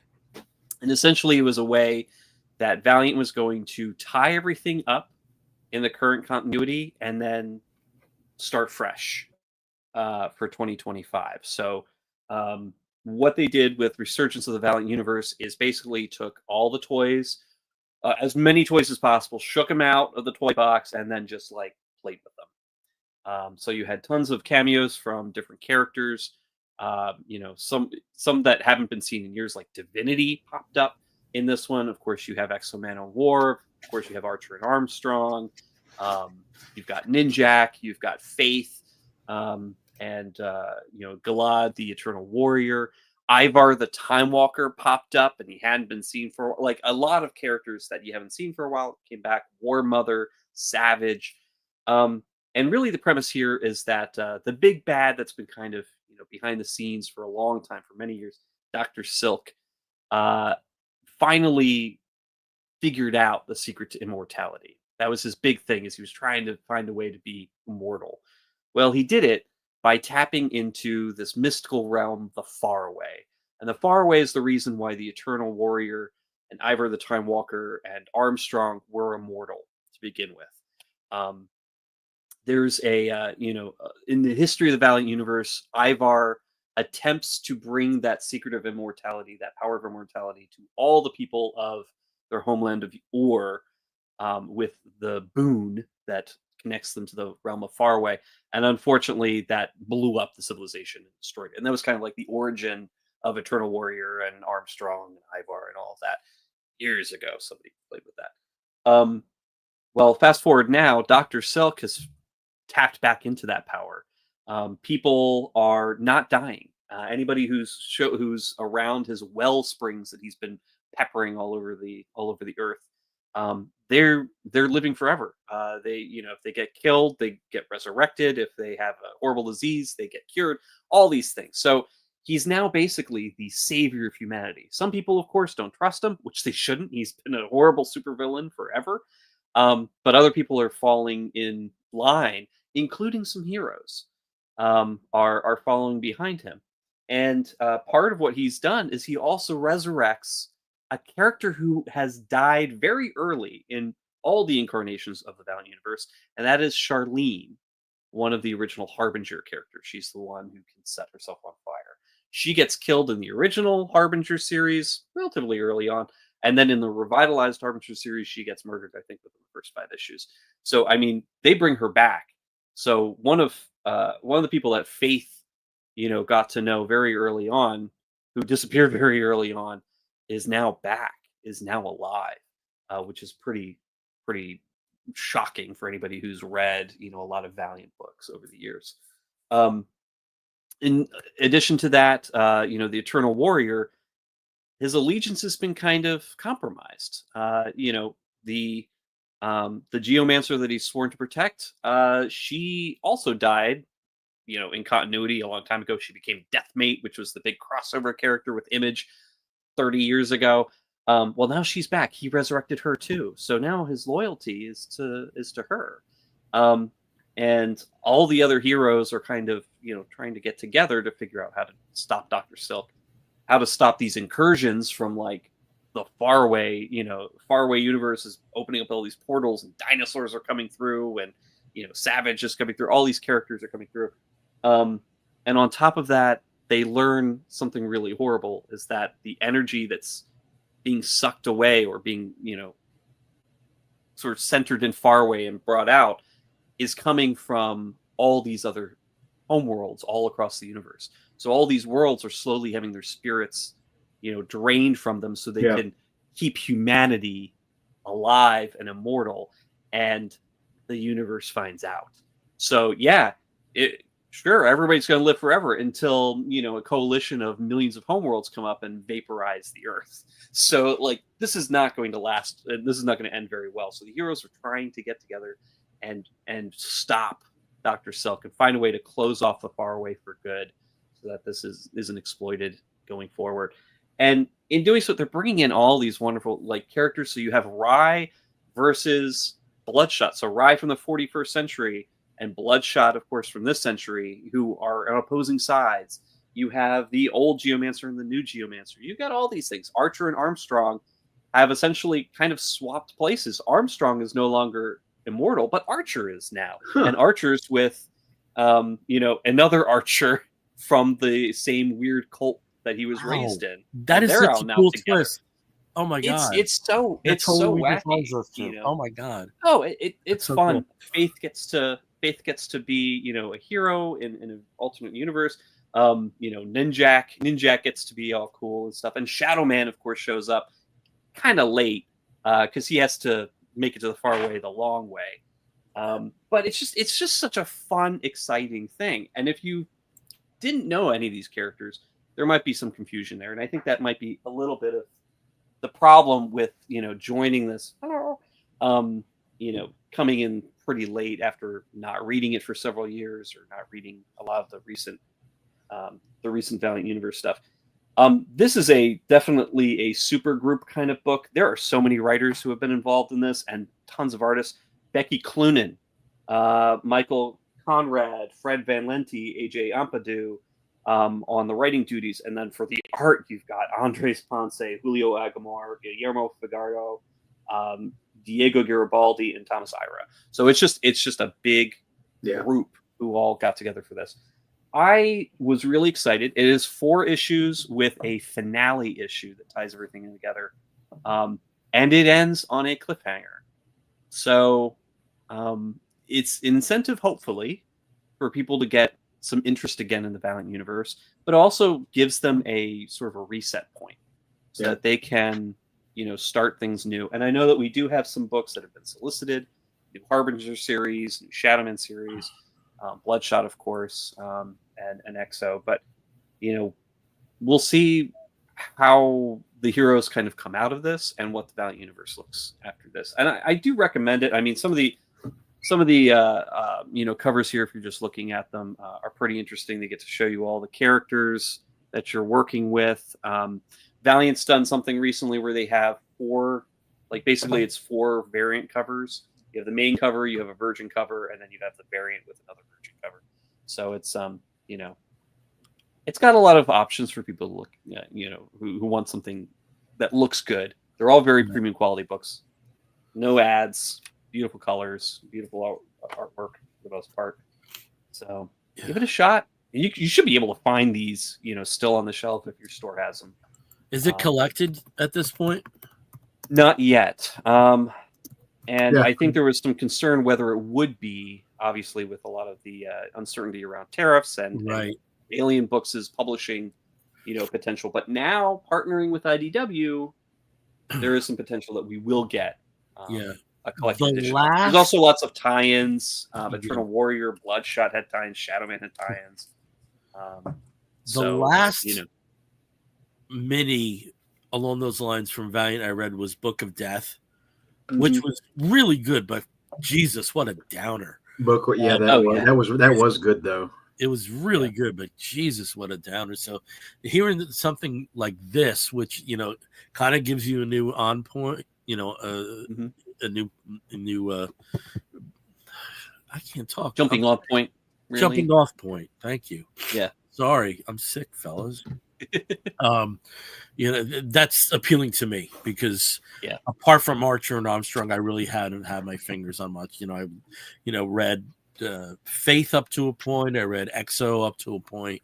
But I basically had you and Matt Broussard to tell me everything that was going on during that time. So this sounds appealing to somebody like me.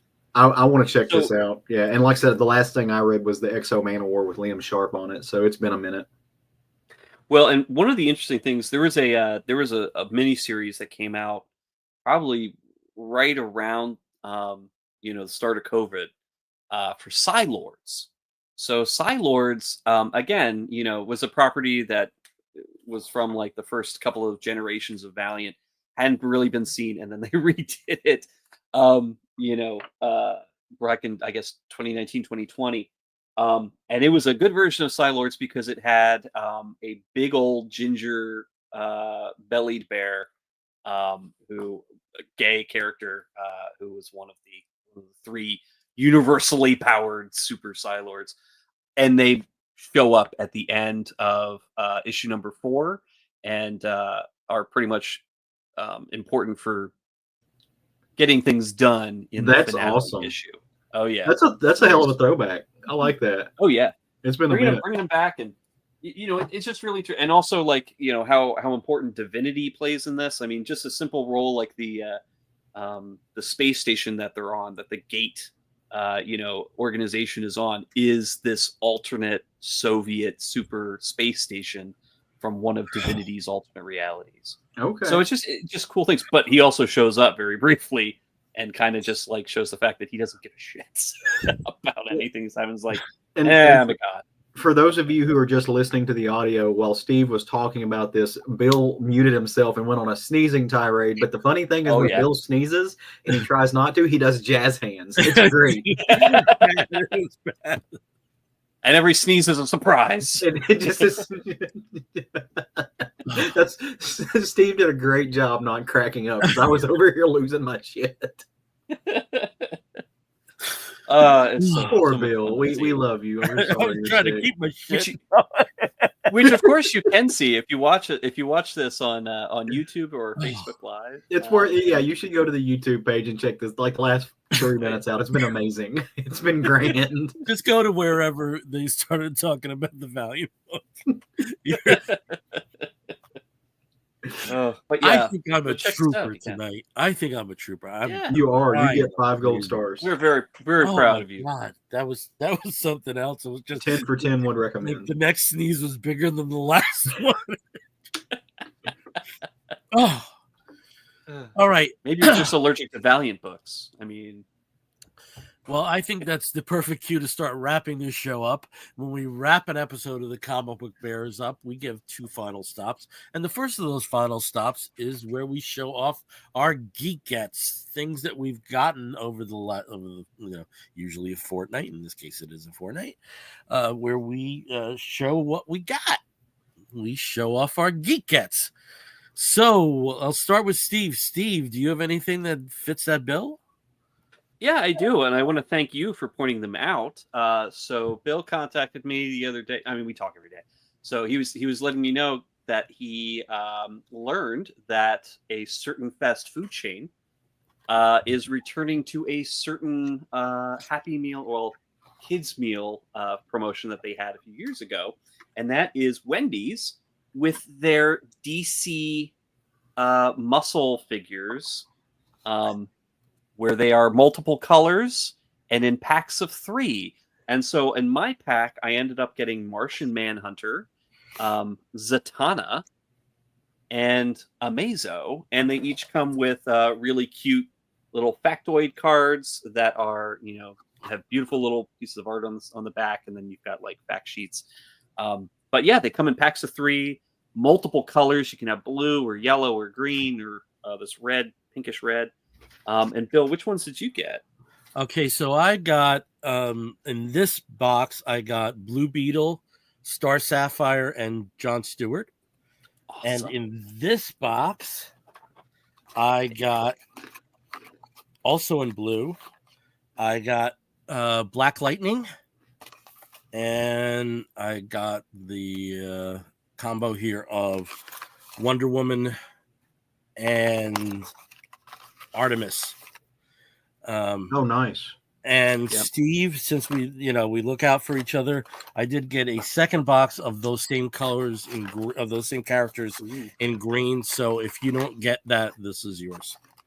Awesome. So we'll I need to. As you can see here, we get 18 characters throughout. In sets of 3. Yep, and they're really cool. Really cool. I mean they had these a few years ago, and the great thing is these are all new. Yeah, these are all new designs. So like I think there's a couple. Wonder Woman, of course. We had a Wonder Woman character. We had Superman, Batman, all that. But like there are some brand new ones in here that weren't in the last one, and even the characters that are making repeat appearance are different designs. Yeah. So and it's cool. I think the absence of Superman characters is intentional because of the film coming out. I imagine there's going to be some kind of fast food tie-in with that, but someone's going to be in it. I was happy to learn from that because that wasn't even on my monitor. I didn't know about it either, and in fact, that my local Wendy's was still advertising their previous promotion, which were like fidget spinners or something. Yeah. Okay, over to Caleb. Caleb, what Geek Gets have you got? You're on mute. You're on mute. We can't hear you. Yeah, that needs to stop. That's the second time tonight. I don't understand. I usually don't stay muted, but I'm eating potato chips. I'm eating corn chips as we talk. So you caught me. I was eating potato chips too because I've been trying to starve a cold, but I was dying. Yeah, I did not eat anything substantive for dinner tonight, and so I was like, I need salt, and so I eat potato chips because of salt. But I digress. I keep muting it. I spoke about this when it was about to come out. I believe it was Foxes in the Snow. It's Jason Isbell's new album. It did finally get released. Obviously, I have the vinyl of it. I really enjoyed this album. It's not my favorite album he's ever done, but there are some solidly good songs. This is his divorce album for anybody who knows, what's going on with him. He's going through or just got through a divorce, and so it's very hard on him. But it's a very honest album because he does talk about that, but he's very much like, hey, I played just as much of a role in that. It's not bitter, which I think is nice, but it also deals with, Jason Isbell, his understanding of the world and his personal politics, which match up a lot with mine. He's from small town Alabama. I'm from small town Arkansas, but we both got out of those situations, and we both have our the way that we view the world, and is largely a rejection of conservative rural America, right? And he's got some songs that talk about that. But one of my favorite is Crimson and Clay, because it talks about, I still go back to those small towns because there's still kids out there who need to get out, who are surrounded by people who still promote racism and homophobia and all of that stuff. And I love that, and that resonated with me. So I got that. So that's a little something new. And then because my nieces are with us for spring break, they are 17 and 16 now, which is mind blowing. But we went to the record store, Control, here in Little Rock, and I'm a hip hop. I love all music, right? But I love hip hop. Most of my hip hop that I have in my record collection, though, is newer stuff in the last decade or so. But one of my favorite albums of all time is A Tribe Called Quest, Midnight Marauders. And so I rectified my lack of OG hip hop and got this, and I'm going to try to make a point of picking up some of my favorite people from the late 80s, early 90s, or even early 2000s. I was a big 3-6 Mafia fan. So I grew up close to Memphis, so Memphis hip hop is a thing. But I'm going to try to fill in those gaps. So a little bit of music to make my day. And this is by the way, A Tribe Called Quest, Midnight Marauders is a fantastic album. It's one of the best of all time. It reinvented hip hop in a lot of ways at that time. So, and reintroduced, that was their sophomore record, I think. So excited about it. It's fun. I actually saw them. The Lollapalooza I saw was behind that record. Nice. They played there, yeah.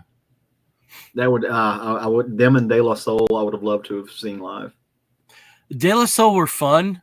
Their sound system was shit though, unfortunately. But they were a lot of fun. For me, my favorite act, and this is a band that just does not get the love because I think they fit into hip hop, but barely. It was PM Dawn. I thought PM Dawn were just a beautifully constructed organism, and I think some of the most clever use of samples, but beyond the samples, just beautiful songs around those. And I just don't understand why they don't get the love in the current day, because I think because they weren't abrasive in any context, and I think that kind of was to their detriment in terms of lasting focus, just because of where hip hop was. So sure, yeah. Okay, well, my Geek Get is also vinyl. On Sunday night, I went to see one of my favorite bands, Stereophonics, play their first U.S. show since the pandemic in nearly 7 years. And the opening band was this really interesting, very young noise gaze group from Austin, Texas, called Witches Exist. And I got their new EP, which is called I keep flipping the order around. Shelter in the Cocoon, got this cute little doe on the front cover. Still very DIY creation here, and it's a 3-song EP, and the vinyl for it is on an uncut disc. Oh, nice. So you just have to be careful. And the 45 settings, you can't do the automatic on this. But it has the 3 songs, and I really, really dig this group, and I'm hoping you hear more from them because they won over an audience that really wasn't too friendly to them. Because us old Brit poppers were kind of set in our ways. I'm the first to admit it, and they did. And I really enjoyed them. So that's that's Witches Exist, Shelter in the Cocoon EP. And the vinyl might be a little hard to get, but they do have this on vinyl and on cassette. And you naturally can obtain the tracks from Bandcamp and support the band. So cool. I love the uncut vinyl. Yep. No, it's cool. It's sharp though. It got a little like, not paper cut because it's not paper, but I got a little cut. Taking it out. Hold on. There we go. Talk amongst yourselves. As Bill just exasperates. The Partridge Family were neither partridges nor a family. Discuss. Okay. All right. I almost made it here, guys. I'm getting close. Almost did it. So here we go. We're wrapping the show up, and the last segment of a Comic Book Bears podcast episode is always the woofs of the week. In the bear community, if you find a fellow attractive, you woof at him. And we do something very similar here. We woof at something which may be comic book or comic book related, but it may also be a TV program, a film project, a charitable initiative, anything under the sun that we think you, fair listener or viewer, may be interested in sampling. I'll start as I always do with Steve. Steve, what is your woof of the week? Well, there's a lot of great stuff that's come out, and I was thinking about should I talk about Black Bag, Steven Soderbergh's new movie, which was excellent, by the way, excellent movie. But then I was like, Apple TV Plus just had a new series drop on Wednesday called The Studio, and there was a lot of hype around it when it was first announced. You've got Evan Goldberg and no, my brain is totally forgotten.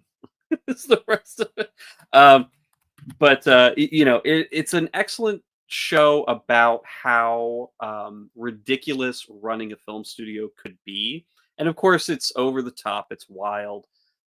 It's ridiculous. Has an amazing cast, but also has amazing cameos from directors, actors, writers. People that you may never have seen in front of a camera before. They're normally behind a camera. And the first episode is a little bit abrasive. Has some great lines. Especially Catherine O'Hara's character of Patty. A just ousted studio exec. She's got some really great lines. But it's the second episode, because there were 2 episodes that started. The second episode, called The Oneer, is absolutely brilliant. It is all in one shot. It is about getting that one-shot final scene, and it is a comedy of errors. The entire thing is ridiculous. You kind of want to look away at how horrible things are going, but you absolutely can't. It is brilliant television. And it's just so hard to see something like this, currently that's not, on other prestige networks like on HBO or something. Right. But Apple TV this is a huge win for them. I can't wait for the rest of the series. It is Seth Rogen, whose name I could not remember. Seth Rogen is one of the executive producers and is also the star of this. And oh man, it's great. If you didn't like the first episode, watch the second episode, because that is brilliant television. Okay, over to Caleb. Caleb, what is your woof of the week? So I'm still cracking up about the Partridge Family joke that you made. That was some funny shit. I was dying. That's an old Linda Richmond. That got me. So my woof of the week actually goes out to a person. I'm really excited about it. Go way back with this woman. She was Roger's best friend all through high school, and she was his college roommate and eventually my roommate for a while. She is getting married this weekend, so Saturday, and she asked me if I would officiate, and I am a licensed officiant, so it is my honor and pleasure to go get to help one of my best friends embark on this new journey. I'd sent a picture, but unfortunately for those of you who are listening, the viewers get the same privilege you do, which is no pictures. But I love this woman to death. She's a therapist. She's a counselor. She owns her own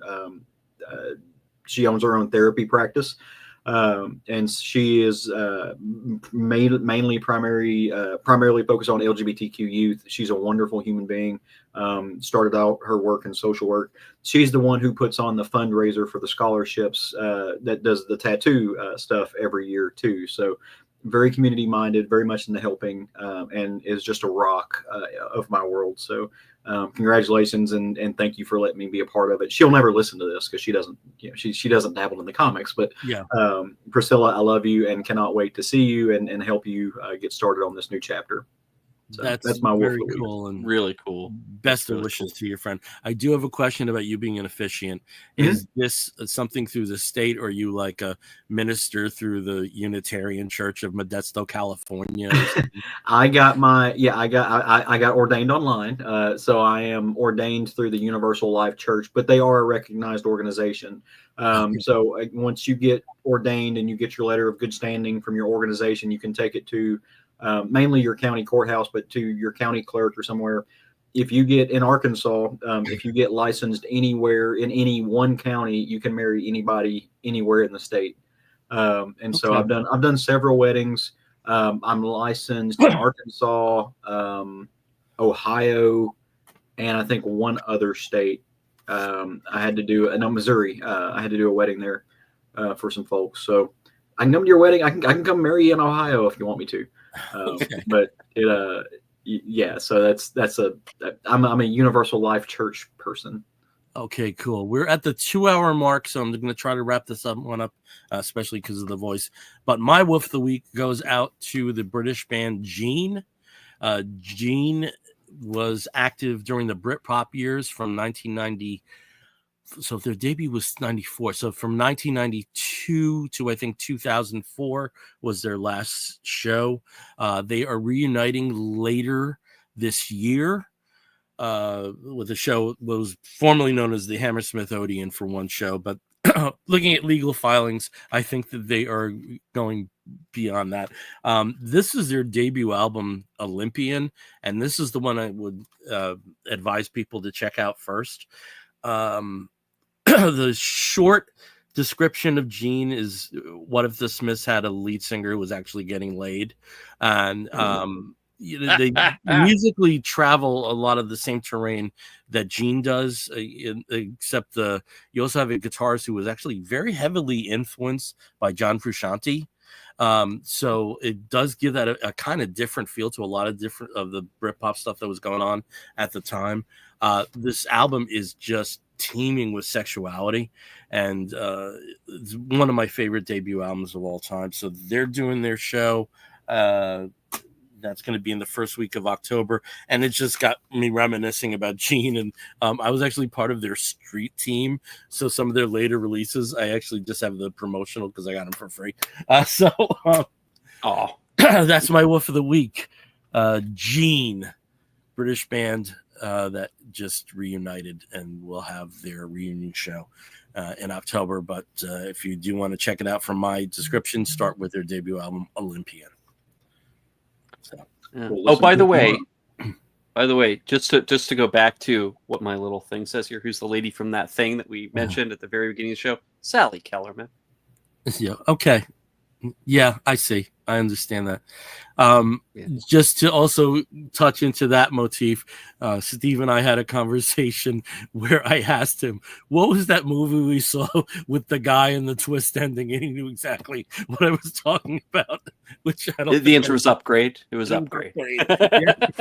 What was that? The movie with that guy, and there was a twist. The guy and the twist at the end. It was the one with the guy with the face, and there was a girl. Yeah, that one. One of my favorite things on the line, my straight concert husband Tom Moynihan, we once had a discussion about Judas Iscariot, which was the odds and ends compilation that Smashing Pumpkins put out. And through our conversation, we never said Smashing Pumpkins, we never said the album, but you knew exactly what we were talking about. Did you get the yeah? But did you get the yeah? That happens. All right. On that note, we're going to wrap this up. Again, we are the Comic Book Bears podcast. You can find us on most of the social media sites as Comic Book Bears. On Facebook, you can find us as Comic Book Bears Podcast. If you want to listen to us, you can do so through Apple Podcasts, Spotify, and many of the other podcatching platforms. If you want to write to us, you can do so by sending an email to comicbookbears@gmail.com. If you have joined us tonight through Facebook Live, thank you. If you are watching us a little later on YouTube, thank you. Please like and subscribe. And until next time, I'm Bill Zanowitz. I'm Steve Morey. I'm Caleb Alexander McKenzie. If you're listening to the audio version, you're going to hear Woof and an explosion. We'll be back real soon. Take care, everyone. That explosion is Bill's sinus. It's just jazz hands.